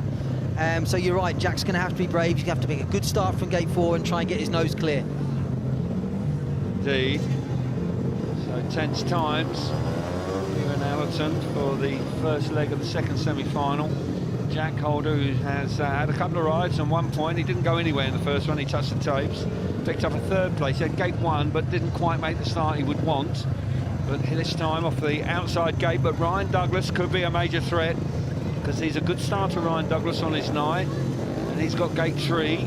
But likewise, Douglas has had an up and down night, and he's had a tapes exclusion as well. Here we go then, heat number 10. We're racing, and away we go, and Douglas has made a good start. He's going to get himself, look at that from Holder. Holder trying to chop across the corner, hasn't quite got there, but he has managed to get into second place. Howarth is hanging on to third. Here comes Holder up the inside of Douglas. Douglas holds firm. He hits the front, he completes that in front. Holder up the inside. Holder coming, and Douglas hard up the inside, but Douglas having to hold firm. But by golly, he's going to have to wind it on out in front because Holder's coming for him. He is. Douglas riding on the right part of the track. Holder's had a couple of nibbles up the inside. He's going to try again into turn one, dives up the inside. But he can't quite close him off before Douglas reaches that grippy outside line. And at the moment, Douglas is riding in the right part of the track. And, oh, Jack Holder nearly into the back of him. Here we go, into the last lap. Jack Holder having the door slammed on as they go into the first. Oh, it's going to hit him. Oh, my goodness, how on earth has he done that? He comes up the inside. This is a stunning ride from Jack Holder. Ryan Douglas now trying to repay the compliment. My goodness gracious me, doesn't get better than that. That was some ride. I thought he was going to ride up the back wheel of him down at turn number 2. Steady looks nervous. I'll tell you what, you'd pay double to see that. Jack Holder, he arrives at the party at Touch Lake, but he arrives in style, Ollie. He does indeed. Arrives in style. Speedway out of the top draw by Jack Holder in heat number 10. That was spectacular. Yeah, it really was. I tell you what, I'm nervous for him. I thought he was going to run up the back of Ryan Douglas through turns 1 and 2 on the last lap. Remarkable ride from Jack Holder, 3 points. Only got 3, deserved about 10. He won the race nicely, 2 points for Ryan Douglas. Carl Howard's back in third, 1. And Leon Flint missed out in a spectacular heat number 10. Let's enjoy it again. Yeah, fireworks from these two all the way through the race. Douglas and Holder, they make the best start. Holder knows he's there, he cuts back, he tries to go across the corner and cut him off. But at the moment, Douglas is on the right part of the track, he's on the faster, deeper part of the track. Here you see Jack Holder, he squares it off into turn 3, tries to dive up the inside. And it's a move he tries throughout the race. Here you see again, Holder dives across the slicker part of the track, but he can't quite make it to that deep dirt line before Douglas gets there. And here we see he sends it a little bit deep. It almost runs into the back of him. He's so close behind him. So he dives up the inside again. And this is where he gets even closer. He's so close to his back wheel. Incredible bike control. Incredible. And he forces his way up the inside into turn 3. What a ride. Fantastic ride from Jack Holder. Best race of the night. Terrific stuff. Absolutely right, Ollie. Best race of the night. And a demonstration of sheer brilliance from Jack Holder in heat number 10 to somehow manage to battle his way through to the front.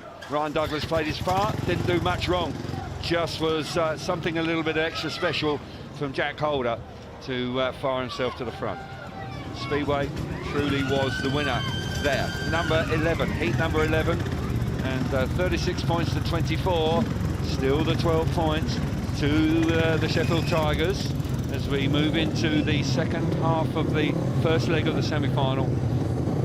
It really did liven up there. Rides like that, I mean, crikey, Speedway is something, an extraordinary sport. So the lineup for heat number 11. The boys are at the start. Josh Pickering's unbeaten so far this evening. He's had 2 rides, 2 wins. He's on the inside in the red helmet colour. Max Frick, he's had an up and down night, but he was impressive last time. He won his gate 2 in white. Anders Rowe is having a good night. He's had a gate number 2 in blue, and Luke Becco's had a quiet night and needs to come to the party if he can. He's off the outside in the yellow helmet colour. Josh Pickering now, he really is fired up for tonight. He does understand exactly what's required, and I think we saw what's required by Jack Holder. I mean, if you want to do your talking on the track, that's how you do it. Yeah, absolutely. I mean, it really was incredibly brave and skillful. It wasn't just blind luck, it was incredibly skillful ride by Jack Holder. Yeah, with all that grip and managing to actually not run into the back of Ryan Douglas was a tremendous demonstration of brilliant skill. So let's see how heat number 11 goes. Max Frick is out here looking for his second win of the evening. Didn't score in his first one, he got excluded, but he bounced back with a fine ride second time out. This is his third ride of the evening, but he's up against an unbeaten rider in Josh Pickering, and Pickering will be very keen to try and get the better of Frick. 12 points is the margin. Stuart Dixon will want to reduce that if he can. Steady, of course. Simon Stead, the team manager for the Tigers. Well, he'll be pleased with the way it's going, but he'll be greedy. He'll want more. Yeah, he will. Yeah, he'll want as many as he can get to go to Beaumont Park. Here we go then. Heat number 11, and away we go. And it's a great start from Pickering. Pickering, Hicks and himself to the front. Brilliant first turn from Max Frick. Can he get up the inside? It's going to be tight down the back straight. You know Pickering's never going to give in. He's going to have to give Best there a little bit. He's a bit out of shape, but I tell you what, he's never, ever going to shut the throttle off. Frick had to pull out all the strings there. Once again, another Grand Prix star having to really dig deep here at Owlerton tonight. Frick's looking good, but unfortunately Becker hasn't got going this evening and he's out the back. Frick looking good in front. Josh Pickering having to give second best. Yeah, really clever first lap from Frick. He cuts back off the first bend, dives up the inside of Pickering, who's looked unbeatable so far tonight. Wow. And in a similar move to Heat 1, he forces his way in front, and he looks fantastic in front. You can see the bike's working. He looks comfortable out in that heavy part of the track, and he's absolutely running away with this race. Looks really good in front. Fabulous ride from Max Frick. Came under pressure early doors, but by golly, has he got some pace. He completely dominated heat number 11. Unfortunately, for the team perspective for the Lions, Luke Becker failing to score, and the lead remains the same. Great start initially from Josh Pickering, but that switch in the first corner for Max Frick was devastating. And the lead to the Tigers moves on to 39 points to 27. Frick, lovely ride, his second win of the night, 3 points for him. Josh Pickering, 2 points in second place, 1 point for Anders Rowe. And Luke Becker, unfortunately, tonight just hasn't really got going. That's only, well, he's got, what, 1 point so far this evening, and Becker's a lot better than that. But heat number 11 goes the way of Max Frick, and we'll watch the first corner again. Yeah, it's a great start from Pickering on gate 1. He moves straight out to the outside. Frick knows what he's doing. He cuts back and pulls off the sort of classic Sheffield dive bomb into turn 3. Pickering knows he's coming. He doesn't allow him room, but he prepares for it. And you can see how heavy the dirt is on the outside there by the way that the bike reacts when he hits it. But Max Frick looking every bit the Grand Prix rider out in front. Yeah, you're absolutely right. Cracking on, we had a slow start to the evening, so we're trying to catch up a touch in this second half of the evening. We had a late start as well. Okay, let's get some reaction. Let's get down to Evie. Carol Volley, thank you. I can tell you here in the pits, it's always a tight pits. It's always quite claustrophobic. Everyone's on top of each other, but there's so much energy, and brilliant to see the camaraderie. Just Nick Morris, all of the Sheffield boys going out to congratulate Jack Calder after that epic heat. We're going to take a short breath. That hashtag is SheLine. We'll be back after this.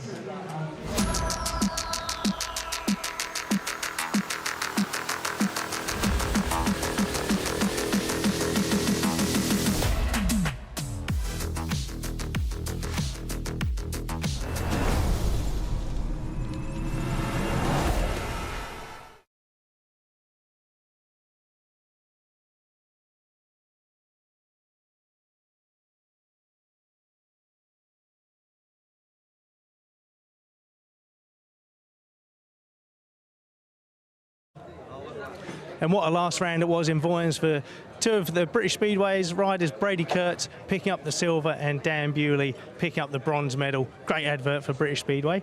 Abby Corbin after the race.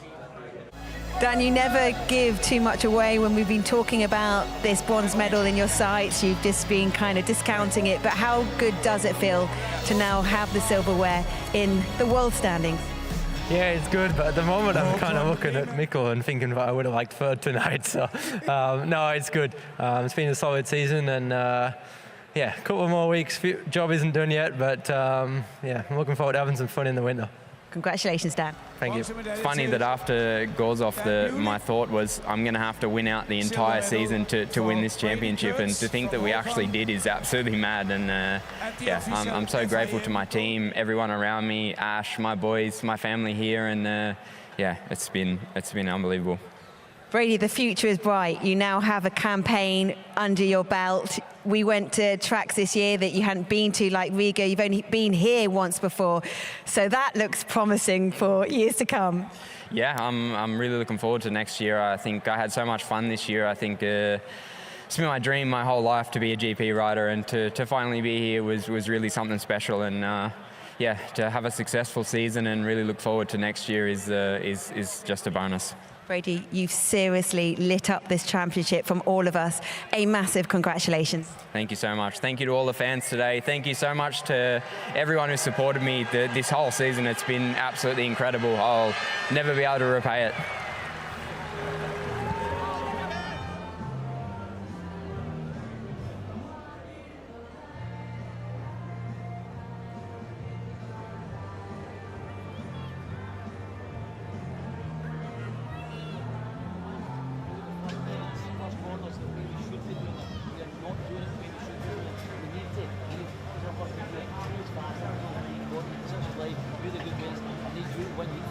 That's why you get 14 square your race, you know what it is. If it's a big race, it's not, you get 13 more a little bit. I think we'll get better gates. But listen, if we can put into 12, but please, believe me when I say, if we don't play with any worse than 12, we will come this route.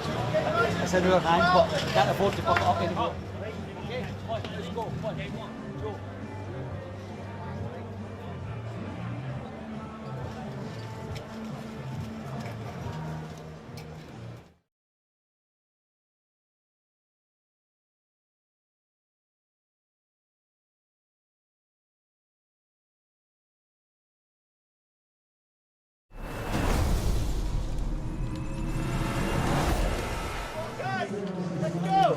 With 4 heats remaining of this first leg of the second semi-final, it is the Tigers, the home side, who have a 12-point lead, 39-27. So the England captain got off to a winning start after Phil Salt's 89 runs off 46 balls inspired the Tourists to chase down 197 and win their opening T20 match against Ireland. England can wrap up the series when the two teams meet again in Dublin tomorrow.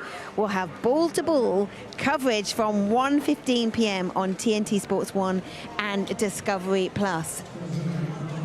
And here in Sheffield, here in Owlerton, in the pitch, you've got Stuart Dixon, full of animation, of always classic Stuart Dixon, gesticulating, really rallying the troops here. They want to go to the Hydroscand Arena with less of a deficit of what there is at the moment. Jack Holder putting in some stunning performance in that last heat, and the crowd here have been royally entertained. And we've got 4 heats remaining, Kelv. We have indeed, and 4 very important heats for both teams, but particularly Leicester Lions. I sense that they will want to try and battle back a touch. If they can get it back to 10 or 8 even, I reckon they'll be relatively happy with that. But right now, Simon Stead will be happier than Stuart Dixon. Their team has ridden well this evening, and there's been a couple of really outstanding performances, Jack Holder being one, and Josh Pickering, no doubt about that, he has played his part as well. Simon Stead looking pretty composed as he wanders out to keep an eye on heat number 12. Here comes Anders Rowe. So Anders Rowe coming in here, this is a change. This is a change to the programme. Jai Etheridge is actually programmed to come here. Anders Rowe coming out as a reserve switch. So the line-up heat number 12, Chris Holder on the inside in red, Drew Kemp out of gate number 2 in yellow. The reserve replacement here is Anders Rowe, gate 3 in blue, and Ryan Douglas from start from the outside in the white helmet colour. Ryan Douglas didn't do anything wrong really when he got beaten by Jack Holder in heat number 10. He'll be trying to not let that happen, but he will need to get away sharply here off gate number 4 if he can, because there's no doubt that Chris Holder, if he hits the front, Chris Holder, he'll be a hard man to peg back. Yeah, absolutely. Yeah, he's a classy rider. The conditions won't faze him, but he'll want a good start from gate 1. Drew Kemp's been busy. This is his 6th ride of the evening. Yeah. He's been starting very well. He might be able to actually do Ryan Douglas a favour if he can get over the top of Holder going into the first corner. I would imagine if you're Douglas, that's what you've said to Drew Kemp. Go out there, be a menace, see if you can stop Holder going into the first bend. We'll wait and see if that plan comes to fruition. But Holder is a classy customer, and he will do his very best to make the start here off the inside gate. Here we go then. Heat number 12. Green light on, tapes are away, and we're underway. And Holder's made a lovely start. Here comes Douglas around the outside. No room. That's a lovely corner from Holder. Did everything right. Made the start, moved across subtly, got on the dirt. Oh my goodness. Ryan Douglas, I thought, was going to hit the back of Chris Holder there. Very close indeed. Let's say Drew Kemp's into third place. Looks like Rowe's at the back, but Rowe looking for a way through. But Holder dominating heat number 12. Yeah, very intelligent first corner and start from Chris Holder. But Anders Rowe at the back is putting Drew Kemp under all sorts of pressure. He's having a look up the inside. He now switches to the outside on turns 1 and 2. The bike lifts. So he now cuts back to the inside. Is he going to try and dive bomb up the inside of Drew Kemp? Not yet. Not quite yet. We're into the last lap. It's close up at the front. He's having a go. And Anders Rowe up the inside of Drew Kemp, who's faded out of it. Ryan Douglas, Kemp's gone down. Ryan Douglas up the inside. Holder has to slam the door shut as they go 2 turns 3 and 4. We've still got the red lights on. There's a rider on the track. Drew Kemp didn't get off. Pretty sure it'd be called. Get the feeling the referee will award that race. It was livening up big time as they went through the last corner. Drew Kemp just literally running out of steam tonight. He's been very busy, but got sucked into the dirt on the outside and just ran out of track. Good to see him up and about. He has had to work very hard this evening. And Stuart Dixon, yes, it is awarded. So Holder wins the race, 3 points for him. Ryan Douglas, second place, 2 points, 1 point for Anders Rowe. And Drew Kemp, unfortunately, failed to finish by crashing in the first and second corner on the last lap. So another shared race, another 4-2 heat out of the way for the home team, and the 12-point lead remains. So good news for the Sheffield Tigers. Yeah, Chris Holder from gate 1 makes an intelligent first bend. He moves across the front of Douglas to stop his run, just enough, nothing naughty, and he takes the lead. Now we've got 2 races in 1 here almost, because Douglas is fast in second and he's putting Chris Holder under all sorts of pressure in front. But at the back, here we see again Chris Holder. He has a couple of cheeky looks going into the first bend, moves over, he knows where the threat's coming from, and he's then off out in front. But the race at the back between Anders Rowe and who was it? Anders Rowe, Drew Kemp got a little bit tasty there. Yeah. And Rowe pushes his way up the inside and Kemp ends up coming down on his own. Here you see, comes in on the outside. Bike just, I think it'll pick up here, and yeah, Bike picks up, he comes off the gas and it just tows him into the fence. Well, I called that wrong. I thought it was a 3-all. It wasn't. It was a 4-2 to home team. It's a 14-point margin. 43 points to 29, going the way of the Sheffield Tigers. Big night for the home team. Heat number 13, what a lineup. Max Frick's on the inside in the white helmet colour. Jack Holder, gate number 2 in red. Sam Masters out of gate number 3 in yellow. And Pickering, Josh Pickering off the outside in the blue helmet colour. Tasty looking lineup. 14 points is the lead. It's looking good for the Sheffield Tigers. Drew Kemp coming off in that last race, just gave them the 4-2. Handy point for Rowe to pick up with his teammate out in front, Chris Holder. But this is a big heat 13. Holder, who was outstanding in heat number 10, probably can't ride any better than that round here when you consider what he had to do to get the better of Ryan Douglas. Max Frick, this is quite a clash of the 2 Grand Prix riders. Tasty lineup, this one. It is indeed, and there's no doubt that Pickering is a rider that you cannot discount either. But this could be the Australian final in the winter. And it could be, couldn't it? It'd be warmer than that there, though, wouldn't it? Absolutely, yeah. Turn the heating on, but it's a nice night tonight. It's not cold here either. Very unseasonably warm up well, across the whole country actually today. But here we go. Who's going to come out on top in heat number 13? Home team have enjoyed a terrific night so far. Green light comes on and the tapes are up. We're away. Max Frick gets the better of Jack Holder. Around the outside comes Masters. Here we go, and the Leicester Lions have hit the front here. This is a great response from them. They needed to. They needed it badly. Frick Oulton having a look over his shoulder. Pickering lurking as well. Jack Holder lurking back in third place. Got to say, Max Frick, he's going to have to ride with eyes at the back of his head here. Yeah, he is. Yeah, really good start from both Leicester boys. Sam Masters looking nice and controlled out in front on that wide outside line. Max Frick in second place, just covering his teammate a little bit, but at the moment, Jack Holder can't land a blow. The Leicester Lions, great 5-1 here on the cards for them. What a moment for the Leicester Lions. They were up against it for so long.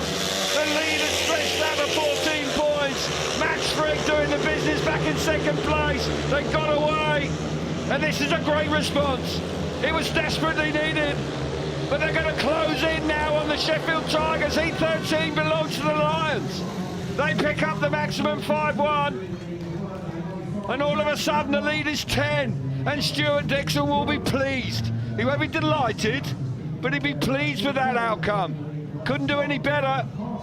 And his more experienced duo coming through in fine style, 44-34. When it was 14 prior to heat number 13.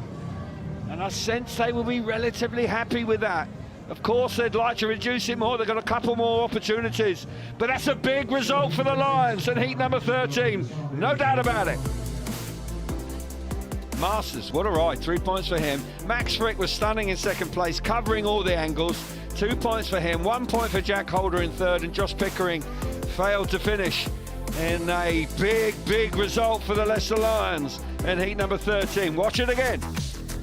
Yeah, they see Josh Pickering from gate 4. He's not made a very good one, but both Leicester boys off gates 1 and 3 make a great start. Sam Masters, one thing on his mind, he's going out to that heavy outside line, and he looks really good out there. The bike's pulling him hard, but he looks perfectly in control. And Max Frick, he's been unbeaten since his first ride.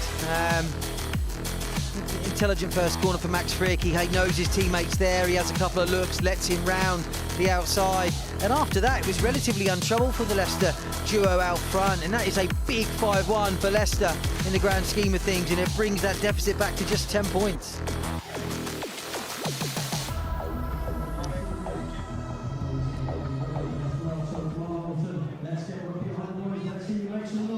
So there we go, 10 points is the margin. We have a change in heat number 14. Drew Kemp, who's been literally worked hard tonight, he's back out here in heat number 14. He will replace Joe Thompson for the Leicester Lions. He partners up with Carl Howarth. Torn moments these.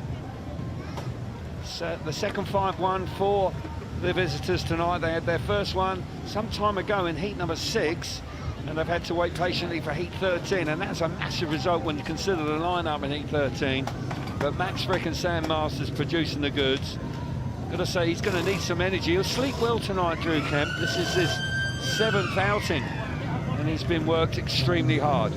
Deep breath, dig deep, and he's ridden well, but he has faded a touch later on in the evening. Right, he's got loads of time, despite being prepared.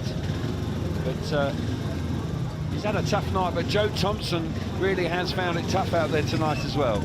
Yeah, Joe Thompson's found points hard to come by tonight, but so he has found himself replaced by Drew Kemp a couple of times, and Drew's been good off the start. He hasn't looked overly fast. He's riding in the right part of the track, but he's been a little bit vulnerable at times when he's there, and lost a few positions because of it. So Kemp on his way to the start line for heat number 14. 2 races to go this evening, and 10 points is the difference. Line up for heat number 14. Anders ROWE will go from the inside, the blue helmet colour. Carl Howarth, gate number 2 in white. Nick Morris out of gate 3 in red. And Drew Kemp is the reserve replacement for Joe Thompson. Gate number 4 in the yellow helmet colour. Poor moments. Ian Douglas having a chat with Stuart Dixon. So if they could grab something here, if they could get it under 10, I think they'd be absolutely chuffed to bits with that. But right now, Simon Stead will want to see that 14-point reinstated if he can. I think if it's 12, 10, 12, I think it's finally balanced for next week. But there's no doubt that the Sheffield Tigers have ridden well tonight, because it's been their bogey team this year, the Leicester Lions, without doubt. So riders coming forward. On the outside, here we go, revs are up. And the tapes are up, and away we go, and a brilliant start on the inside. Superb stuff from ROWE. That's going to get tight. Whoa! Oh my goodness! You can see that coming. Wow! The domino effect. Drew Kemp in the wars big time. Got to say, Nick Morris is involved with that accident as well. That was a tough crash, wasn't it? That was really hard crash. Yeah, it was. It was sort of classic first bend, really, no one at fault. But Drew Kemp really did clatter the fence quite hard. Obviously, we hope that both riders down are was okay. moving over, searching for the dirt. Yeah. And there was literally 3 of them abreast, and there was just no racing room, was there? No, it's a bit of a domino effect, I suppose, and all 4 riders, or certainly the riders on the inside, are looking to get out to the outside, to that dirt line on the fastest part of the track, and when all 4 riders arrive at the same time, that is what will happen. It looks like Drew Kemp's sitting up now. Hopefully he's okay. Okay, mate, we're going to have to take a short break here with this delay to proceedings. Let's hope the boys are okay. Abby, let's make our way down to you. Yeah, echo that sentiment. Let's hope that Drew Kemp, and that was a nasty fall, is okay. He's had a tough night tonight. He's been worked hard. We're going to take a short break. A reminder of that hashtag is SheLion. We'll be back with the restart of Heat 14 after this.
Yes, both Drew Kemp and one slowly get their breath back. There's some point repairs needed as well, so with communication from the pits to the rest box, I believe there will be some extra time allowed to sort those issues out, and then we'll have all 4 riders back as we try again with the rerun on heat number 14.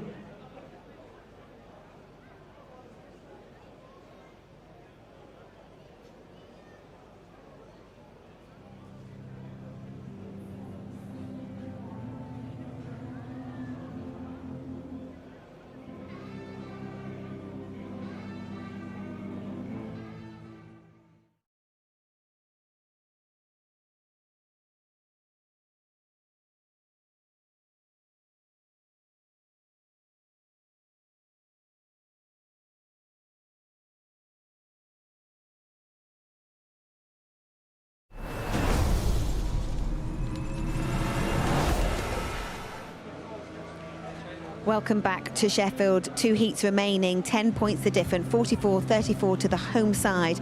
Can tell you that Nick Morris and Drew Kemp are on their feet. They're back in the pits area. Nasty accident. Glad that both of them are okay.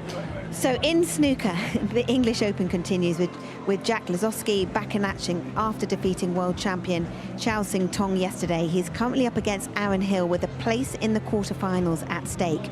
You can see the conclusion of that match right now over on TNT Sports 4 and Discovery Plus. But of course, you want to stay here with us in Sheffield. It's playoff speedway. It's the semi-final, the second one. It's the first leg of that playoff, and I'll hand you back to Ollie and first Cal. Thank you very much, Abby. Yeah, as you rightly say, just the 10 points in it. We'll watch the replays once again as they roared into the first corner here of heat number 14. Got tight, Carl Howarth on gate number 2. Got to say, ROWE makes a really good start initially, but it got very tight here. Yeah, it does. I think Kyle Howarth here in gate 2 might consider himself lucky to be allowed in the rerun, because Kyle Howarth's under no pressure there on the inside at all. He has got one thing on his mind, and he's going straight to the outside. And you can see how wide he goes. There's just not room for all 3 riders to be there. Watch again Kyle Howarth in the white helmet colour. He gives Morris a nudge going into the first bend. Morris then has no choice but to push Drew Kemp, and both of them end up in an untidy pile at the bottom of the fence. But tough first bend from Kyle Howarth. It was indeed.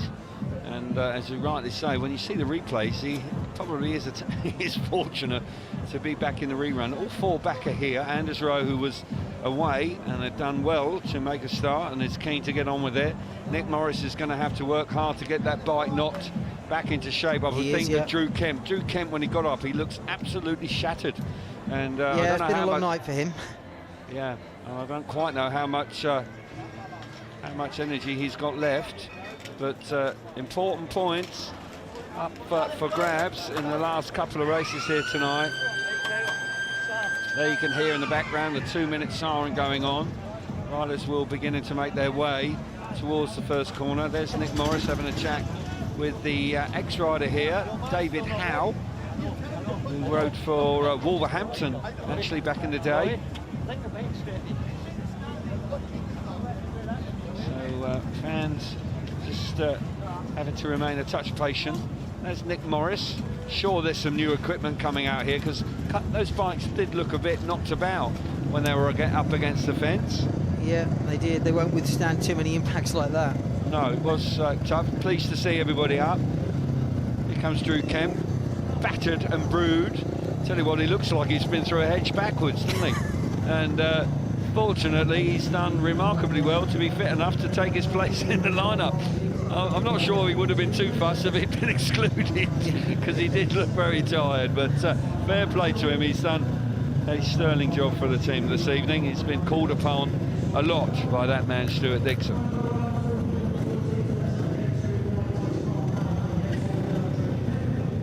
So the lineup for heat number 14, Anders Rowe on the inside in the blue helmet colour, Carl Howarth gate number 2, Nick Morris out of gate number 3 in red, and Ryan Douglas, his machine is out here. Drew Kemp is using Ryan Douglas' bike.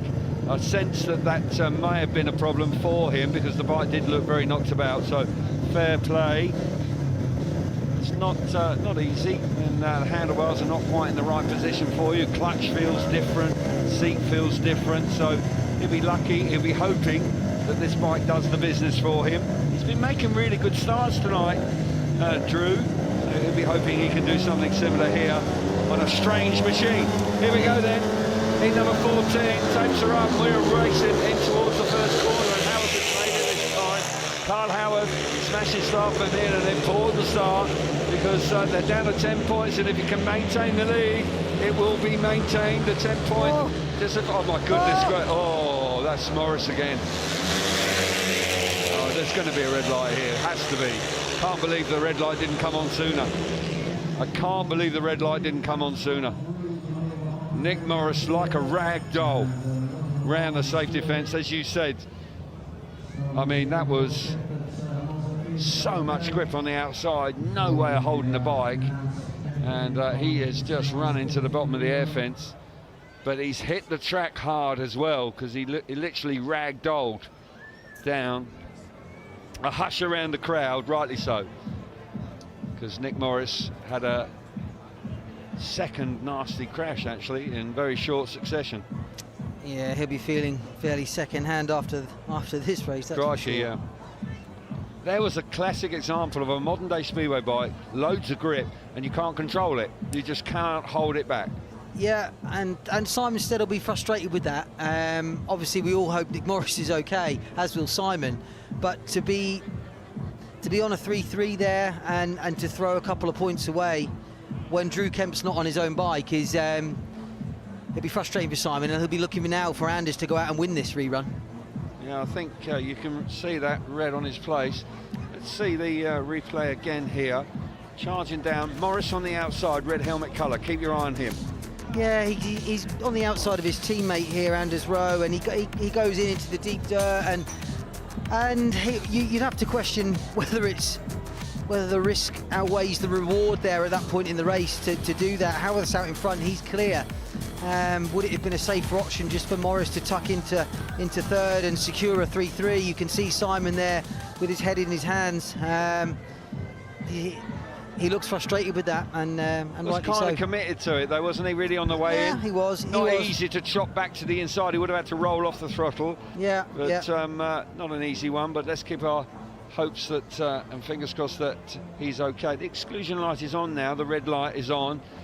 So Nick Morris has been taken out of the race, and as you say, that was always going to happen. He was the primary cause of the stoppage. But that does give the numerical advantage to the Leicester Lions. And Howarth had made a great start. He'll have to replicate that if he can. But there's another opportunity here for the Lions to reduce the deficit. But unfortunately, we just need to take some time. While we have a pause, we'll make our way down to Abbey. Yeah, we all need to take a pause, and we wish Nick Morris well. What a last 5 minutes that he's had. It's been an attritional night. It's been a hectic evening. We'll take a breather. It sounds like there's a round of applause going around the stadium, so hopefully that's good news. But he is on his feet, so that is good news. Right, we'll be back after this.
Welcome back to Premiership Speedway. We've got 2 heats remaining.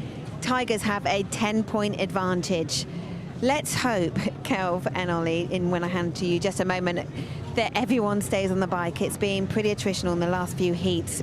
British Speedway, just to remind you, will be back on Monday, 7:30, Leicester versus Sheffield. That will be on TNT2. So that's when we'll head to the Hydroscand Arena. What deficit will Leicester have? Calvin, Ollie, back to you guys. Thanks, Abby. Yes, this is crucial times here because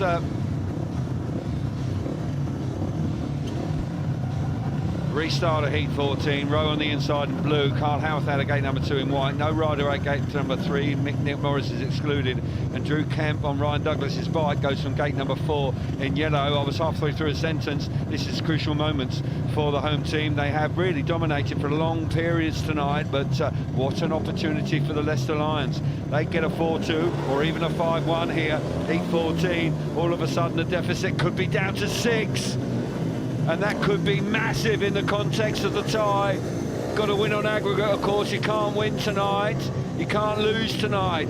But you're certainly going into the second leg next week on Monday. Heat 14.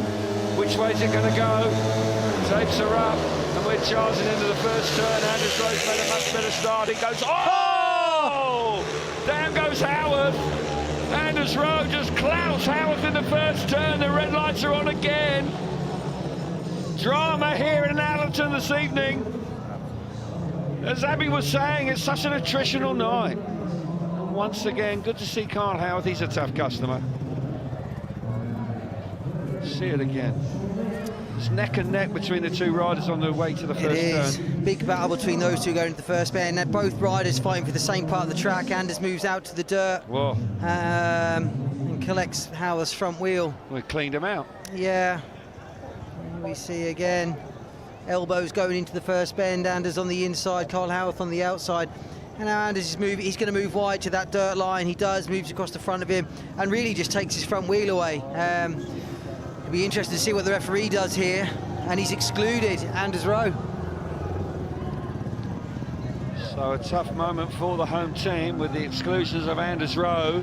Got to say, Carl Howarth was a little fortunate earlier on this evening when he roared into the first turn when Drew Kemp and Nick Morris came down. But the former Sheffield Tiger, the former captain, not the most popular man in the stadium at the moment, but in the context of the tie, this is absolutely huge. It really is. And Anders Rowe was a major danger here for the Leicester Lions. But got to say, Carl Howarth, a tough customer, did get cleaned up in the first corner. I think it was a pretty straightforward decision for the referee. But there was, I get the feeling Howarth knew that was coming almost. He kind of read it well. He did, yeah. I mean, he put his bike there. He knew where Anders was going and really left the referee with no option. And this is, this is a great result for Leicester.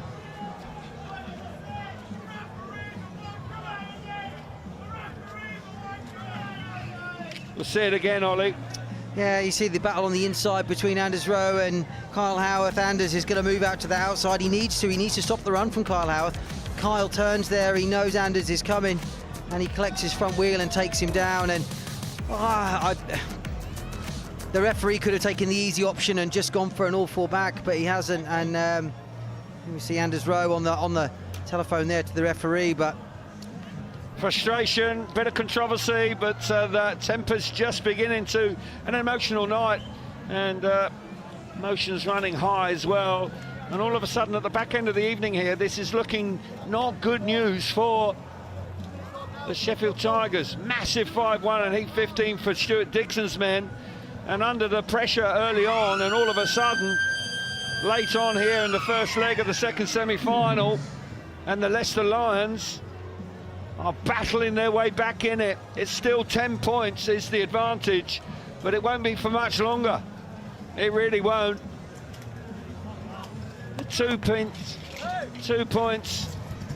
on 2 minutes, excuse me, 2 points. 2 minutes is on the countdown now, and riders are coming to the tapes. So I suggest that so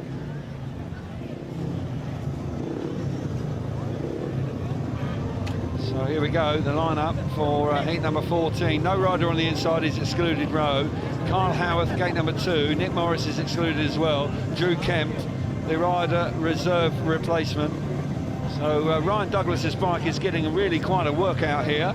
The clutches certainly, but this is massive in the context of the evening and the 2 legs.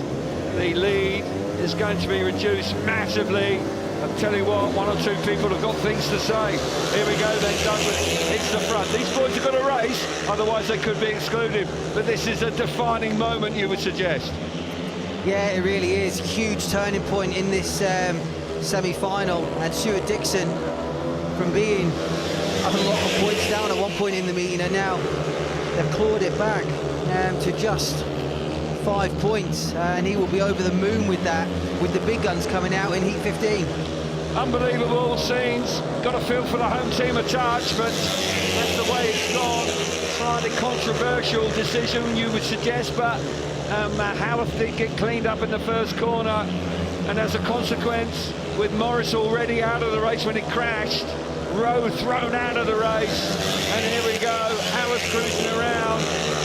And Drew Kemp on somebody else's bike, Ryan Douglas's bike, is enjoying himself out in front.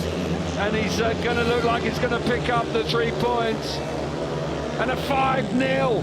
A 5-0. We don't see them very often. We don't want to see them very often.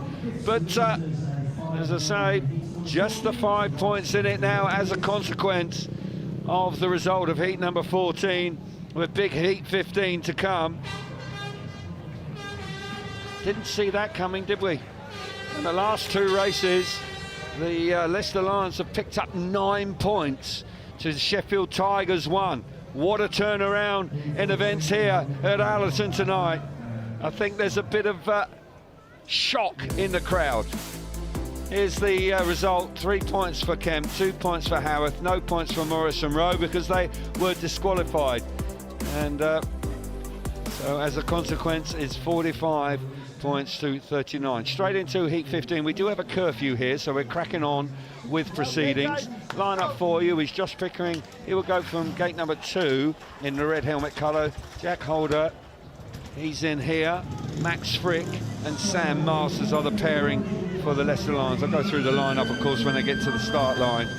What a moment, and you've got to believe the home team will want to get a heat advantage here and try and repay the compliment. They got turned over in heat 13, and Jack Holder and Josh Pickering will be looking to get the better of Masters and Frick. It's a repeat, effectively, of heat number 13. Which way is it going to go here in the conclusion of the first leg of the second semi-final? What a night we have witnessed here this evening. Frick has been outstanding apart from an exclusion. Yeah, he really has. He's looked absolutely first class since heat 1, and he's got the favoured gate 1 here, and he'll fancy his chances from there. Heat number 15, the lineup. Max Frick will start from the inside in the white helmet colour. Josh Pickering out of gate number 2 in red. He failed to score in heat 13. That would not have gone down well for him. Gate 3 in yellow is Sam Masters. And off the outside, Jack Holder, who rode out of his skin in heat number 10, finished 3rd in heat 13. He'll start from the outside in the blue helmet colour. What a way to conclude the night. Just 5 points in it. It was up to 14 at one stage. But Stuart Dixon and his men have battled back. There's been some controversy along the way as well. It's what we love about the playoffs. But can the home team drag something out of heat 15 now? Well, it's a huge race in the context of the semi-final, and Jack Holder, I think, from gate 4 is going to need to produce something really special to get on that dirt line before the others.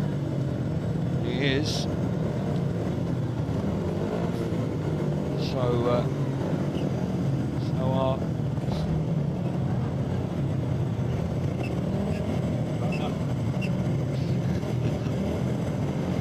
So heat number 15 is coming up. Thinking about the cabin master rider of the night as well. Here we go.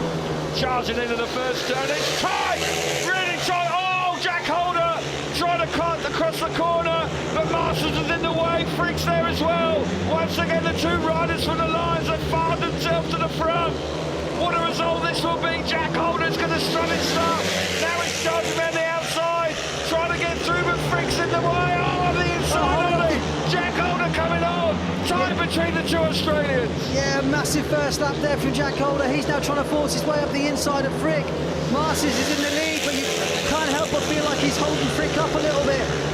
Holder now has a look up the inside. Frick, at the moment, holding on to second place, covering his teammate. Here comes Holder again. Frick's vulnerable on the inside. Can Holder do anything about it? Holder coming around the outside again. He's got his wheels in line. He's going to get the better of Frick. They're going to get the better of Masters as well. Stunning speedway here in the conclusion. Oh, Jack Holder, can he win the race? Not quite. Frick coming back. Oh, need to lie down. Need to lie down. That was stunning speedway again in E15. Wow. Sam Masters wins the race. 4-2. It's a 4-2. And by golly, just 3 points in it. That's a massive result for the Lions. Really is. They have dominated the last 3 races. And all of a sudden, just a 3-point advantage for the Sheffield Tigers. And you've got to believe that the Lions are in the driving seat. 3 points for Sam Masters, nice ride. Stunning ride from Jack Holder. How on earth he got through to second place, I just don't know. 1 point for Max Frick, who was looking after Masters. A little bit frustrated for him, and Josh Pickering missed out in another fantastic speedway race in heat number 15. What a way to conclude the night. Let's have another look at this race. Yeah, there's Jack Holder in the blue helmet. He's makes a great jump, but the bike doesn't pull to the corner the way he wants to. He has a quick look here, sees both of the Leicester boys. He tries to cut back and get between the two, but gets a little bit of a nudge from his teammate. And after that, it was incredibly brave by Jack Holder, because it's not a track for the faint-hearted here. The dirt's heavy on the outside, and he doesn't give up. He keeps working inside and outside. Here you see he goes in wide, he cuts back, moves up the inside of one, almost moves up the inside of Masters as well. Has a dive up the inside of him into the last corner. But he lifts there as well, and Masters just hangs on to it. Incredible effort from Jack Holder, really was. Indeed it was. Indeed it was. Wonderful speedway there in heat number 15. Okay, let's get some reaction now from Abby down in the pits. Guys in commentary, thank you so much. Jack Holder, this is not good for my blood pressure. My heart rate's still elevated. I mean, goodness, it's been a night that has been attritional. The emotions have been running high, and to think that the Tigers had 3 5-1s in the first 4 heat. To be down to 3 points, Scott, is quite something. It was 14 down at one point, and to claw their way back into it, the Leicester boys are on camera. They'll be delighted with that, to go away with just a 3-point deficit. But what can you say about Jack Holder? I mean, my God, he threw everything at it. In those 2 races was absolutely sensational. And I can't reiterate enough how tricky and scary this track is at the best of times, with the conditions the way they were tonight. For him to lay it on the line like that just goes to show he was fired up. He knew that a lead was important for the Tigers and threw everything at it. I think it was Ollie saying that it's not for the faint-hearted, this track.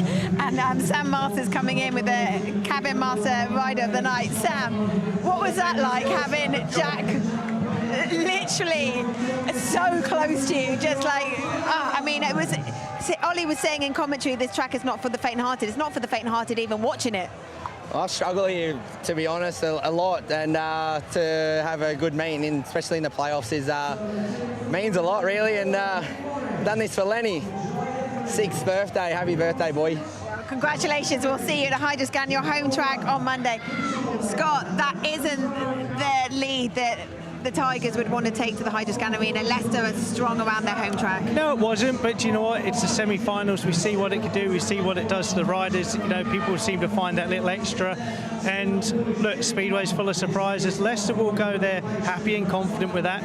But Sheffield won at Ipswich, which was a big surprise a few weeks ago. So they'll take that energy with them as well. I mean, I feel like we all just need a bit of a lie down after that. It's been a huge night. It's playoff speedway. Anything can happen, but it certainly can. We are going to the Hydroscand Arena on Monday in Leicester for the second leg, just 3 points separating them. Who will be joining Ipswich in that grand final? Make sure you join us Monday, 7:30 on TNT2. But from now, I can see the boys getting a round of applause. It's been quite a night here in Sheffield.